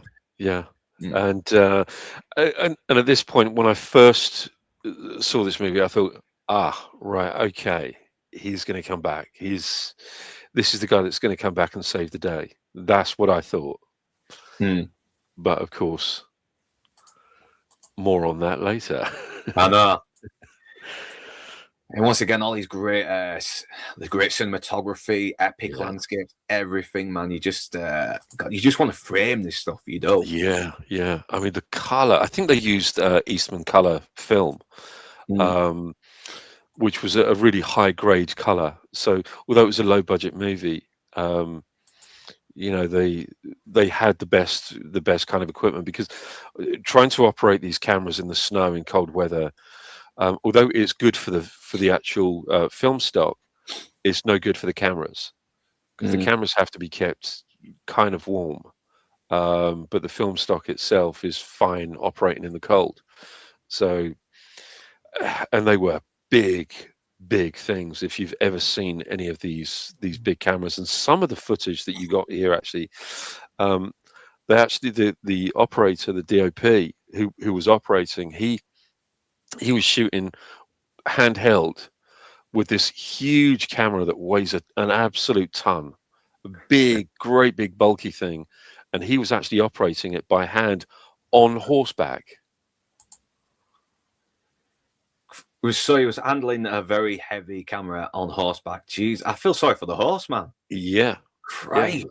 I mean, some of these cameras were like the same weight as a man. It's like holding up another man in your hands. They're really big, heavy things, especially these ones from the 60s. And they actually shot this. It wasn't shot in CinemaScope or anything like that. The kind of standard widescreen that we used to. It was shot using lenses called what was it?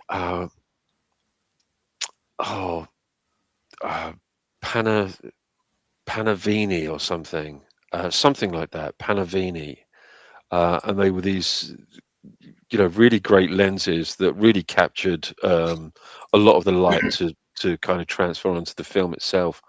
But they could have used anamorphic, but they didn't have the budget for it, unfortunately, because you can shoot on anamorphic or ultra widescreen, but it's down to the exhibitors, whether they can actually exhibit it. So you'd be limited at this time, the amount of cinemas that you'd be able to release this in. But unfortunately for them, they already had the situation with 20th Century Fox, who refused to distribute it anyway. They just buying it up to shelve it. Ah, shit, man. So yeah, terrible. I think Andy just mentioned something as well about right. So yeah, I kind of guessed that why when Sheriff's horse just stops moving, I guess it was because it was sort of like deep in the snow as well. And it's looking like riding horses full of snow can be a pain in the ass, and it can be very dangerous if you're not careful. Yeah, they did have trouble with the horses on this. Yeah, fucking hell, I mean, I'm really hoping the horses got shot in the head as well out of kindness, because that would be bleak. Because you see a lot of these movies that are made in Europe. I mean, they didn't always have like the best animal rights protection laws or anything like that. No, or even in the US, there's this thing that was called a running W that they used to use for stunt falls with the horses. And they used to trip the horses up with wires, and obviously a lot of horses had suffered serious injuries when they did use this running W. And the sad thing is that many of the horses that had broken their legs had to be destroyed. So there's no other choice, is there? I mean, no horse breaks its leg, it's fucking done, man. Yeah. So thankfully, things are an awful lot kinder these days. But John Ford, unfortunately, to get the shots that he wanted in his movies, the amount of horses that were sadly dispatched through injury were, it's an incalculable amount of horses. Christ, man, that's terrible. I don't think I'll ever watch a John Ford movie again. I mean, in the same way again, I should say. So, Yeah, this is where he catches up to all the other bounty killers, and it tells him about. He kind of jokes about the sheriff went for a swim. I tried to help him, but no, he went under. And he tells one of them, the silence killed your brother, by the way. So, and we've got all these bandits, which means payday if we kill them all together. You know, who wants to join me? That's it. Quid's in. Yeah. I mean, yeah, there was almost reluctant not to work with him after he killed the sheriff because, yeah, shit, man. I mean, because these are still acting according to the law, aren't they? I mean, yeah, lawmen's off limits. It's the fucking, the outlaws that we're after. So yeah, he convinces them to team up and take down the bandits. And once again, that great music plays. Look at that. Corny. I mean, fucking hell, his music really does complement these movies, the cinematography, everything, and it's not his usual sort of like tongue-in-cheek spaghetti western music you've had in the Leone movies. It's beautiful, but there's a bleakness to it as well. Yeah. Yeah, there's no none of this sort of experimental stuff that Morricone did for Leone's spaghetti westerns, with the whistles and the little sort of yells and whip cracks and that kind of thing. Yeah, it's much more restrained, isn't it? But of course, Politica comes in because he's horny, so he has to get the big guy as well to hold down silence while he grapes it. And yeah, Jesus Christ, man, yeah, this guy is a true sicko. He really is. But of course, he wants revenge against Silence as well because he remembers what happened. And yeah, it's looking like he did know. Oh, we got a tit shot. Had to be careful there. Get a tit shot. So yeah, this is where we cut to a flashback where the Silence is a little bit younger, but he's a fully grown man. He just guns down the fake sheriff that killed his father. And his Politica was also kind of a little bit more middle-aged now. And yeah, he shows him the scar. You recognize me, don't you, motherfucker? Yeah, and it's like he shot one thumb off this time. But yeah, they get into this fight, and it's very violent. Where they hold his hand on the stove. It's just it's hot coals. It's and he can't scream out as well. He can't scream in pain. It's just you feel. Even without the screams, you feel that pain. It is nasty, man. It really is. I think that don't you think that really sort of compounds the level of pain? The fact that he can't scream, he can't yell out in pain. Yeah, because you need to sort of scream it out, don't you? And he can't do that, so that probably does up the pain up a little bit more. Yeah. But of course, he knocks the guy out cold, and he gets a fucking bad burn. He really does. He proper gets scolded. But of course, he kills Politico, so he's dead now. His graping days are over, and yeah, we see Mario Brega's character. He's just, his face is all blood. He's got flesh sort of like peeled off because it's nasty, nasty stuff. And I like how she knows straight away that he's killed Gideon. So yeah, she's real pissed off as well because she really wanted a little bit of that Gideon stick, and she's not going to get it now. So yeah, she wants revenge. You killed my Gideon, motherfucker.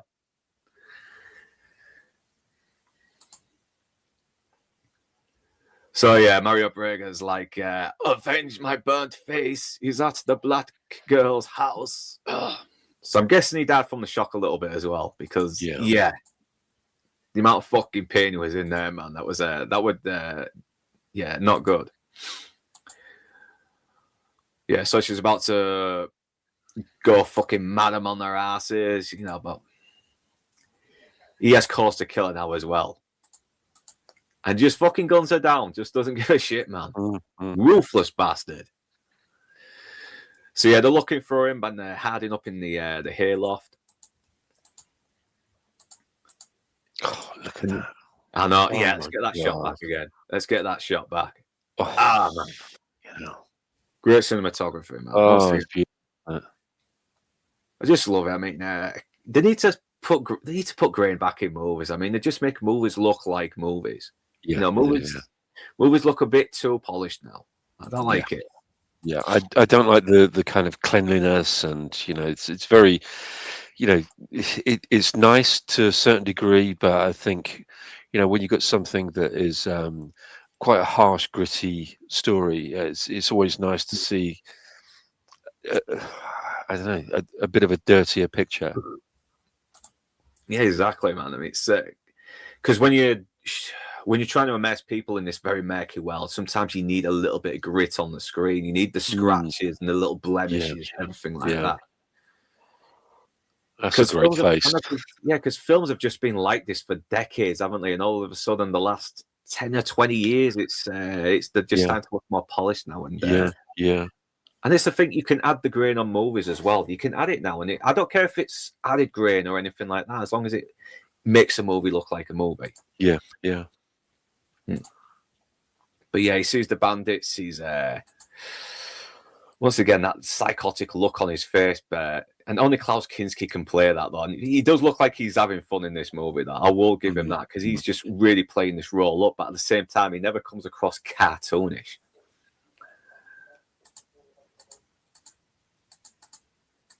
So yeah, obviously they got put looking for the silence on hold now, because the bandits are coming, so they need to try and get them as well.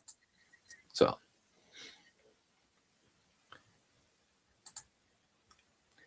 yes, yeah. Once again, he's 10 steps ahead. He could use them as leverage to get the mute out.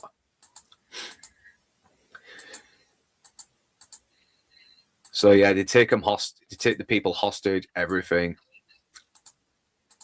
including the bandits, and he's calling him out now. Silence has to go out and try and take them on in order to save them. But if you've seen this movie, you know it's not going to work out well. And this was the movie where he would take them all down and rescue everyone, but no, not in Sergio Corbucci Western. No, sirree.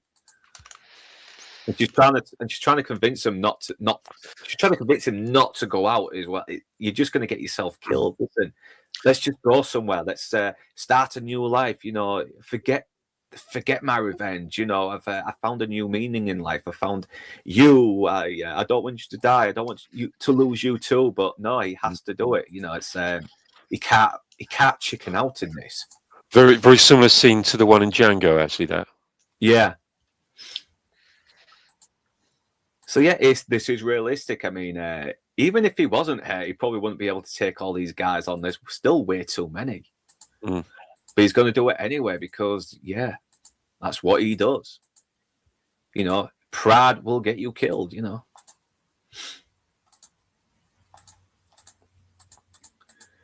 So if this was Clint Eastwood, he would have taken these fuckers all on. He would. But no. Get straight to it now. Yeah, lots of good slides, a lot of good atmospheric shots as well. They almost feel very gothic like as well. Yeah, just these harsh shadows, everything. Yeah, somehow gothic cinematography looks better when there's snow in it. I don't know why. And it's funny you mentioned about gothic, because he does. Loco does come across as slightly vampiric as well, doesn't he? Yeah, he does. He really does. Yeah, no wonder he played fucking Nosferatu, Dracula, or Count Orlok, anyway. Yeah.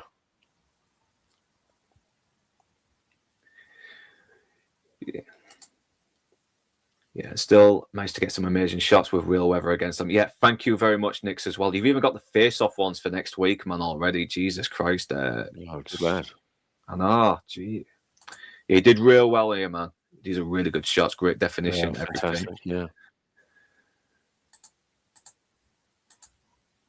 So yeah, his injured hand, everything. It's just shit, man. I bet the first time people watched this, they were like, "Shit, man, is he gonna make it?" But no, he's wounded, and he tries to pull out his Mauser, and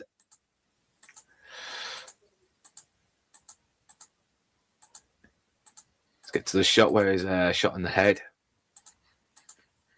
Even when he's wounded, he still tries to go for it, though. Yeah, And they make his death look beautiful as well, even if it is a bit grim. It's it just does it in slow motion while that music plays, and she goes to kill him, but then bang, she dies as well. And apparently, the original ending was supposed to be a bit more of a happy one where he won. And apparently, he takes off his glove and he's got this little bit of armor on his hand as well. That's supposed to signify he's a knight without. I forgot the fucking term, mate. Can you help me there, or can't you think yourself? What a knight, as in, what without? What do you mean? Yeah, apparently a knight without something. Anyway, the term escapes me. Anyone in chat, please help me. It's gone out my fucking mind. But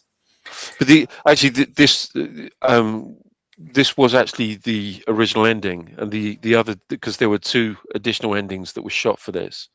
Yeah, he still went ahead and shot them, didn't he? I think Cedric wanted the good ending, but then I might have got my wires crossed a little bit here though. But I know one ending was supposed to be the original, and people seem to go for the bleak ending more anyway. Yeah, there was one of the endings was where where Loco was going to kill him and was going to kill everybody, and all of the bandits and everything, and he doesn't. He just walks away and leaves everybody, and he shows like a benevolent side. The other ending was the sheriff comes back, and of course he blasts everybody, and again silence survives. So those are the 2 other endings. They're interesting, but they're more of a curiosity than, to be fair, as interesting as this. This I think is the far more interesting ending. Yeah, I'm glad the sheriff didn't come back. I'm glad they didn't pick the one where the sheriff came back, because that would have been really unrealistic. I mean, bloody hell, that would have killed you. The hypothermia, everything, the shock. Yeah. You name it. It was a little bit of a Deus ex machina, somebody coming back, and yeah. But yeah, this is the better ending, though. It is, because look, he's outmatched, he's wounded, he's against all these guns. I mean, and he's just walking straight ahead, isn't he, into a firefight? Of course, he's not going to make it. And yeah, the bad guy wins, and he slaughters the fucking rest of the outlaws. It's brutal, man. It is brutal. Absolutely savage. Look at his face as well. He doesn't even smile when he does it. And that, I think, is really the key to his character. He is kind of a bit of a mirror of silence, because they do both have this a very similar sort of impassiveness, an ambivalence. There's nothing's really to do with emotion. I know, there's no emotion required on either of them. Yeah, and looking at the shot again, I'm starting to think because the time of the bounty killers, hunting outlaws, is going to kind of come to an end now. Because I mean, we still get bounty hunters, but they're kind of just like they don't really kill these days, do they? I don't know. No, I don't think so. No. Yeah. So it's almost like the thing he loves doing most is probably coming to an end as well, and he has no idea what to feel about it. Maybe. I'm just kind of coming to my own conclusions here on the way it looks as well. But this is why what movies should do, and that is to be provocative. They have to provoke something. They have to evoke something, and for us to reach our own conclusions as to the psychology of a character. What is the thing that's really driving them, and for obvious reasons, it would appear that he is motivated by money alone, but it's the power trip as well, isn't it? It's the fact that he can actually legally exercise his psychopathy. he can kill with impunity, more or less. I know, and it pretty much says here as well, it's led to a public condemnation of him. So he's kind of ended the bounty hunters, the bounty killers in a way, hasn't he, by his psychotic tendencies. Yeah. Yes. So in a way, he's kind of killed himself, because this is the only life that gives him some kind of meaning. And of course, you can't find that excuse for it now anymore either. But that's the great silence. Man, fuck, it does make an impression on you. It really does. It's depressing, but God, it's powerful. It's a powerful movie.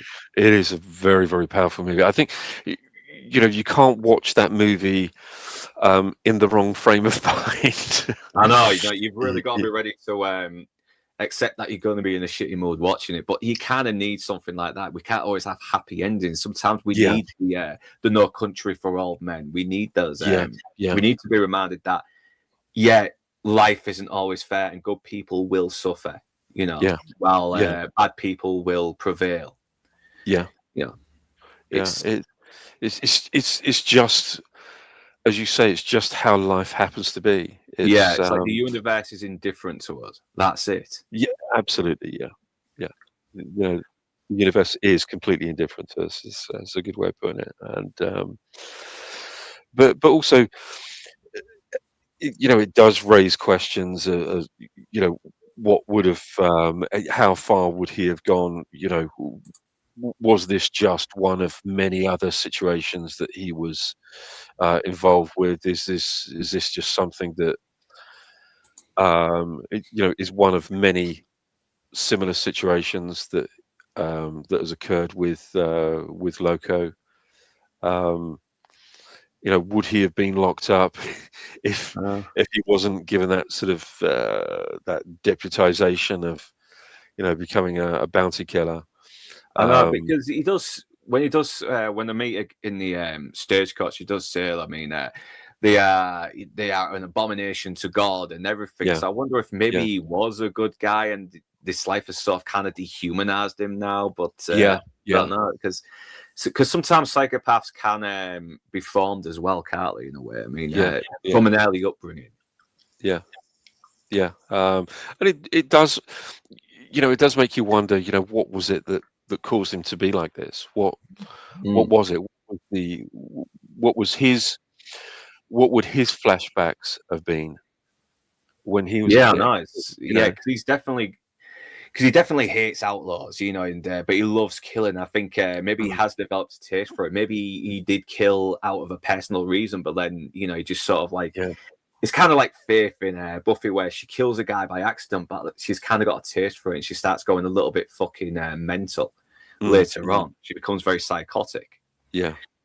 And but she kind of has people who kind of bring her from the brink of falling deep into the abyss, and this guy hasn't. It's kind of like he's gone deeper into the abyss and he's enjoyed it. He's enjoyed every minute of it. And the only really way out for him, that's why I think he was so indifferent to, or at least on the face of it, was indifferent to being gunned down himself. He has this indifference to death. That he knows that it may come to an end sometime, and how that happens is how that happens. It doesn't really matter. It didn't matter to him whether it was going to be through death or through the law changing, maybe. But whilst he was acting, under the law, there was nothing that he could really be jailed for. Yeah, exactly. And the fact that this kind of work could be coming to an end, he's like, what the fuck is he gonna do now? I mean, is he going to be like one of those soldiers who, who can't return to the battlefield even though he wants to, and just may end up ending himself? But once again, it's left to the conclusion of the audience as well. It's just by that one look alone, he's not smiling or sneering or anything about the people he's killed this time. He probably is pondering his future a little bit now as well. But you're right. There's no reflection. There's no. You don't see a reflection any sort of reflective behavior. That you don't really see, um, as you say, that sense of satisfaction of having dispatched these people at this time. It's complete indifference. I know. There's no wry smile. There's no witty, snappy one line.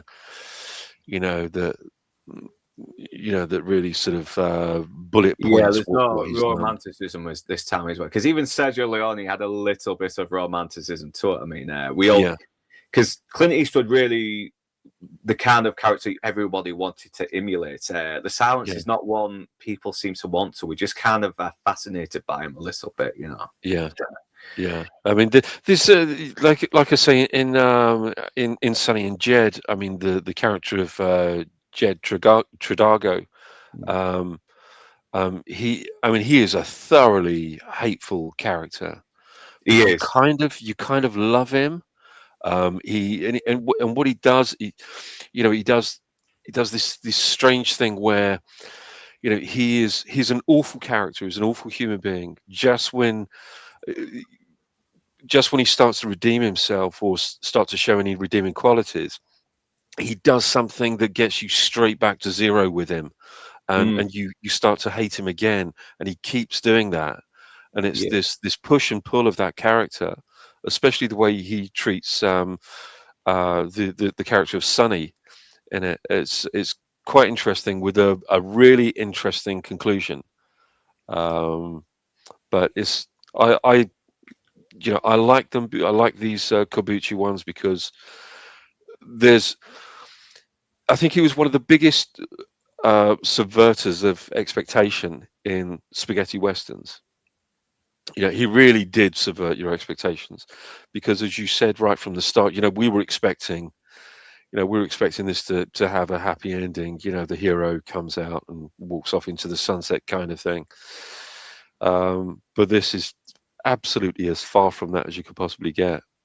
It's it's grim. It's a Yeah, grim movie. sometimes you need a film to just treat you like a bit like a grown up, don't you? That's it. That, that's what it is. It's a Don't grown talk up down to movie. your audience, but yeah, but it all depends on taste. If you want a western that sort of plays with the convention of westerns while at the same time being a little bit fun, the Dollars trilogy will do that. But if you want something that you just want to feel like a bit more realism, a little bit more grounded, then yeah, you will go for the Kebuchi ones. And Yeah. I think I don't know if we can say any more without repeating ourselves, but No, yeah, no.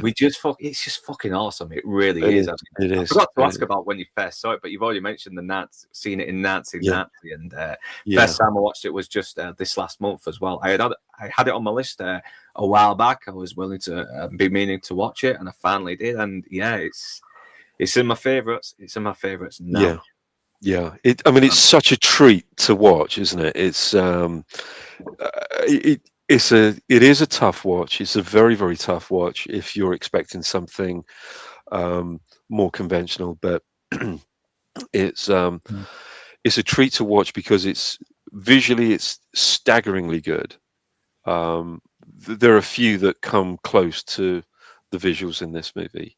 It has some great acting, including from Trenton Young. I mean, even though he says nothing, he's got everything in that face. Everything's going on in that face. It's just terrific, absolutely terrific, and I just love the music. The score is one of the finest scores I think ever been put to a movie. Everything from the way it's fucking shot, the acting, just how shamelessly, unapologetically mean it is. I just love it. I just love it. It just revels in how fucking mean it is. It still gives moments of humanity, but this is the West. Humanity can be quashed just like that, and I love that. I love that. I just love sort of having that sort of play on your expectations as well as kind of make that impression on you as well. So, but I think we will end this stream now. I think we've said all we have to say. Final thoughts on The Great Silence? It's definitely up there as one of my all-time favorite movies. There's no question. If I did a genuine top 10, it would be very difficult not to have this movie in there. It blew me away the first time I watched it, and you mentioned it very, very early on in the stream. Every time I watch it on any repeat watch, I get something more out of this movie. It is a movie that does keep on giving. Yeah, I love it. I absolutely adore it. It's wonderful. Yeah, it's heartbreaking to watch though, but fucking hell, if you're going to be heartbroken by a movie, at least be heartbroken by something that's very beautifully shot and it's just so memorable because especially when you've got Klaus Kinski just having a fucking ball playing this downright nasty fucker who's supposed to be on the side of good, but just revels in just being the bad guy is yeah. So I do recommend anyone who really wants to try and watch something a bit different from the usual stuff that they've watched. They like westerns, but they still want to watch something they've not seen before in a western. The Great Silence is definitely one of them. And if you like Quentin Tarantino's The Hateful Eight, you will love this. If you hate Quentin Tarantino's The Hateful Eight, you'll probably still love this. So yeah, thanks for joining me, Anna Nielsen. Thanks for coming on, Drew Gordon. I hope you get to rewatch the rest because I know you was very keen on me doing this, and I'll try and do a few more of these other obscure spaghetti westerns. I'll definitely try and get onto The Big Gun Down with Lee Van Cleef. That's another one I want to try and check out. Nix, once again, thanks for the fucking slides, man. Brilliant. You are an absolute trooper. You really are. Brilliant. Did fantastic there, Nix. Mystery, thank you for the history lessons. It's good to know this stuff as well. And the fact that people are saying that this is almost pretty much bang on accurate to the time period just makes this film even more better. Yeah, because I can't think of going off a little bit and doing his own thing, because it kind of adds that sort of sense of style, doesn't it? It's almost like you're watching an alternate universe where the Western was kind of like this, but Drew, once again, Drew Gordon. Proctor Fowl, thanks for the super chat. Who else was in chat? Mr. I think I mentioned it before. Wear Me Spoons, thank you. You're always welcome as always, man. And Outcast as well. Yeah, he had a toy Mauser just like that. Yeah, in the thumbnail. Thank you. Sorry, Rebel Rose couldn't come in, and Mr. Ames, sorry that you couldn't jump on as well. I think you would have been real good on this stream because you seem to be a very smart, knowledgeable guy. So, yeah, we'll end that stream there. And whether you beautiful bastards are Northern English or not, thanks for watching. And do remember to like, comment, share, subscribe, and to ring that bell in order to be notified. And if you wish to further support this channel, links are in the description below. But right now, that's us done. And we're off to the pub. Have a good weekend and happy Friday the 13th, you beautiful bastards.